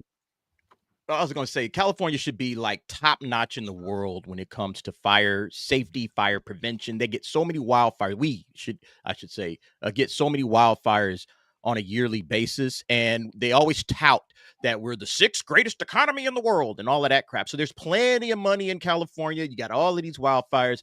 There's no reason in the world that we should not be top flight when it comes to fire prevention, fire safety, fire maintenance, fire, prevention, whatever you want to talk about. We should be number 1 in the planet. Other people should be coming to us to see how do we stop fires in our areas. California should be on top of this. And so the fact that we keep having these problems and it doesn't seem to go away, that tells you everything you need to know about what California is all about. This is a mismanaged state from top to bottom. Right. I can tell you, I was looking up names because I just forgot it. In Texas, for example, we have actually in Houston, it used to be one of the world's greatest oil firefighting companies. It is a team. They used to be fire department. Then he established his own company where he was the one who helped pull out the fires in after Desert Storm. Anyway, we've covered a lot of great ground. I'm going to cover these last super chats and we're out of here. All right, let's see if we have any questions. We got Jose Taco, member for 8 months. And of course, my camera decides to crap the bed right when I'm reading. Of course. Yeah, bed's back. Drink. Yeah, okay. Here we go. Drink some tea. Oh, nice. Jose, prepared. Jose Taco, member for 8 months. Mel's new movie comes out next week. Flight Risk. Oh, I didn't know that. Gibson had a new movie. Thank you, my friend. Hope everything's going well with you. Eric K, King of the Mods, for another $5. Karen Bass made 15 trips to Cuba. Wow. To learn to become a better commie. Really? 15 trips to Cuba. Well, she went to Ghana, Cuba. She likes smoking those Havanas. Yeah. All right. John Kokoza for $10 went to day 2 to document fires.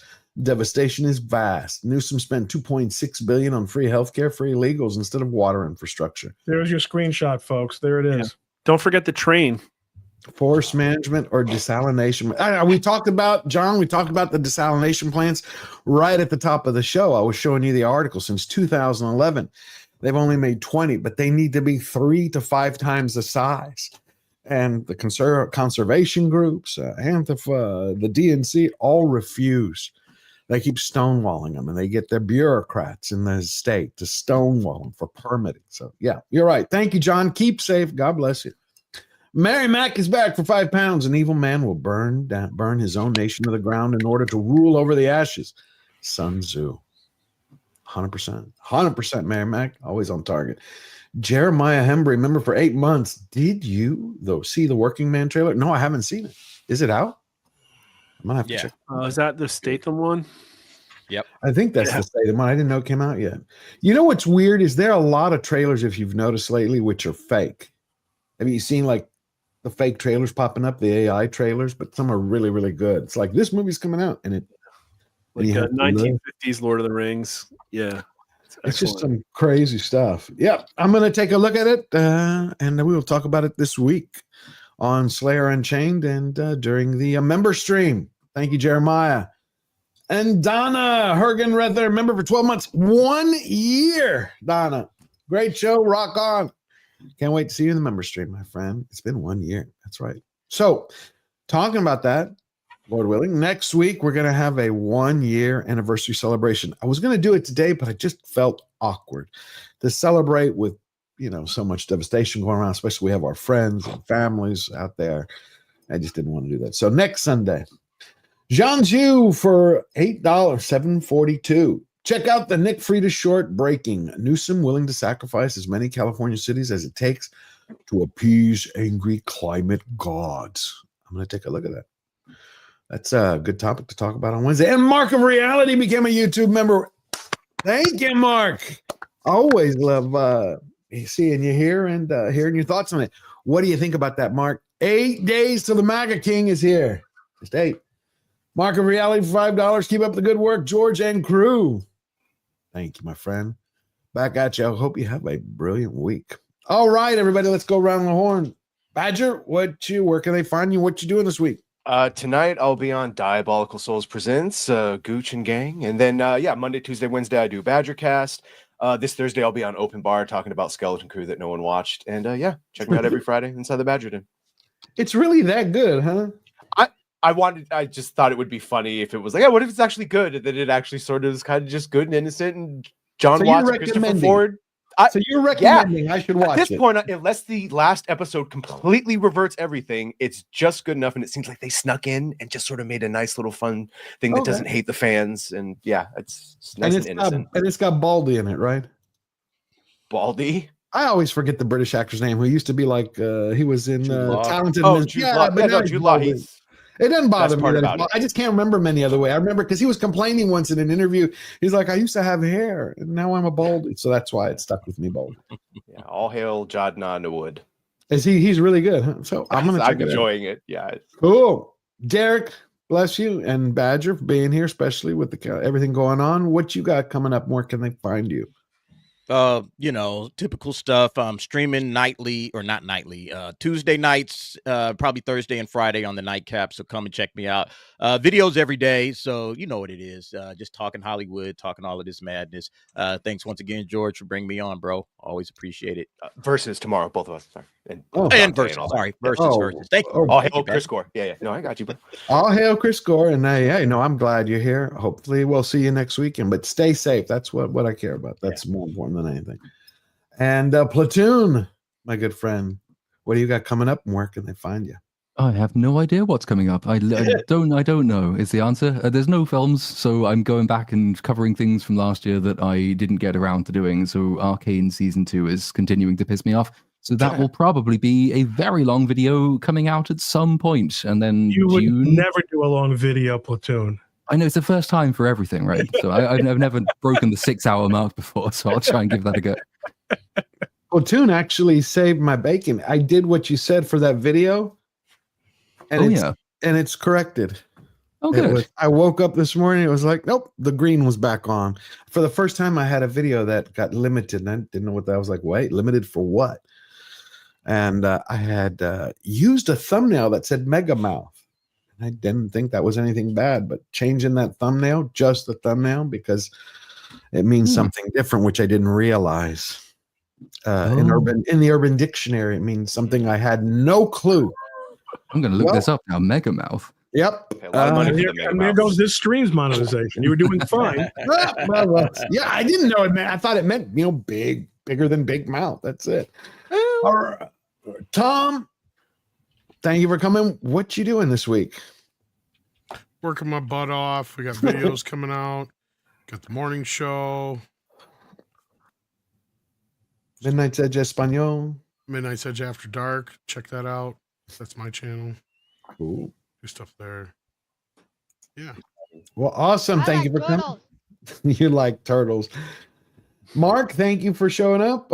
Always love having you here. I can't wait to hear what you find out after y'all visit the people in LA. Yeah, I'm really interested. We haven't done LA at all yet, and I think we're going to find a lot of surprising stuff.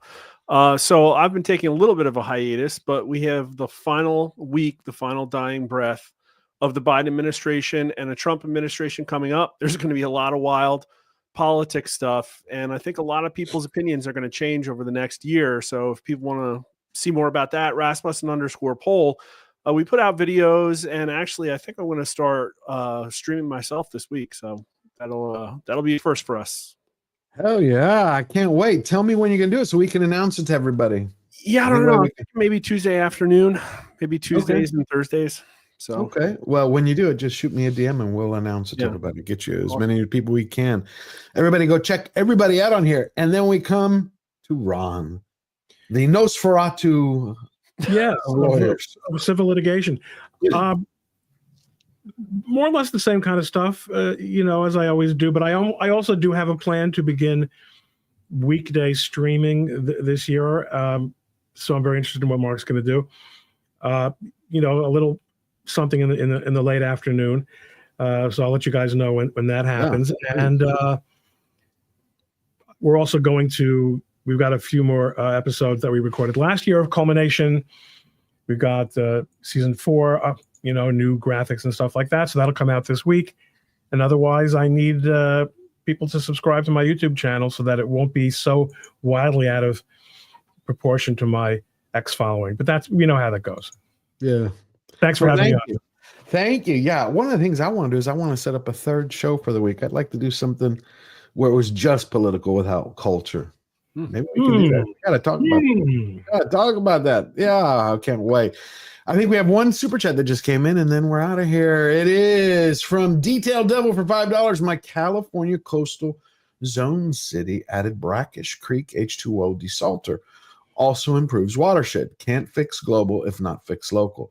Start with easy fixes like SMR new. Well, thank you for that, Detailed Devil. Yeah, right next to the ocean.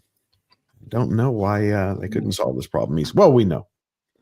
All right, everybody in the chat, it's good to be back here. Happy New Year to you. 2025 is going to be great in 8 days. Next Monday, I'm going to do a special coverage. We're going to watch the inauguration. We'll be back here next Sunday with a anniversary celebration, and I will see you this Wednesday on Slayer Unchained. I wish you all a blessed week. If you want to win every battle and stay true to your hearts, Russ, Razorburn, Spacey, love you all. Say thank you to Lord Thoth, Eric K, and Olaf, all the kings of the mods. Great human beings. If you want to win every battle and stay true to yourself, all you have to remember is we never bow down, we never bend the knee, always forward.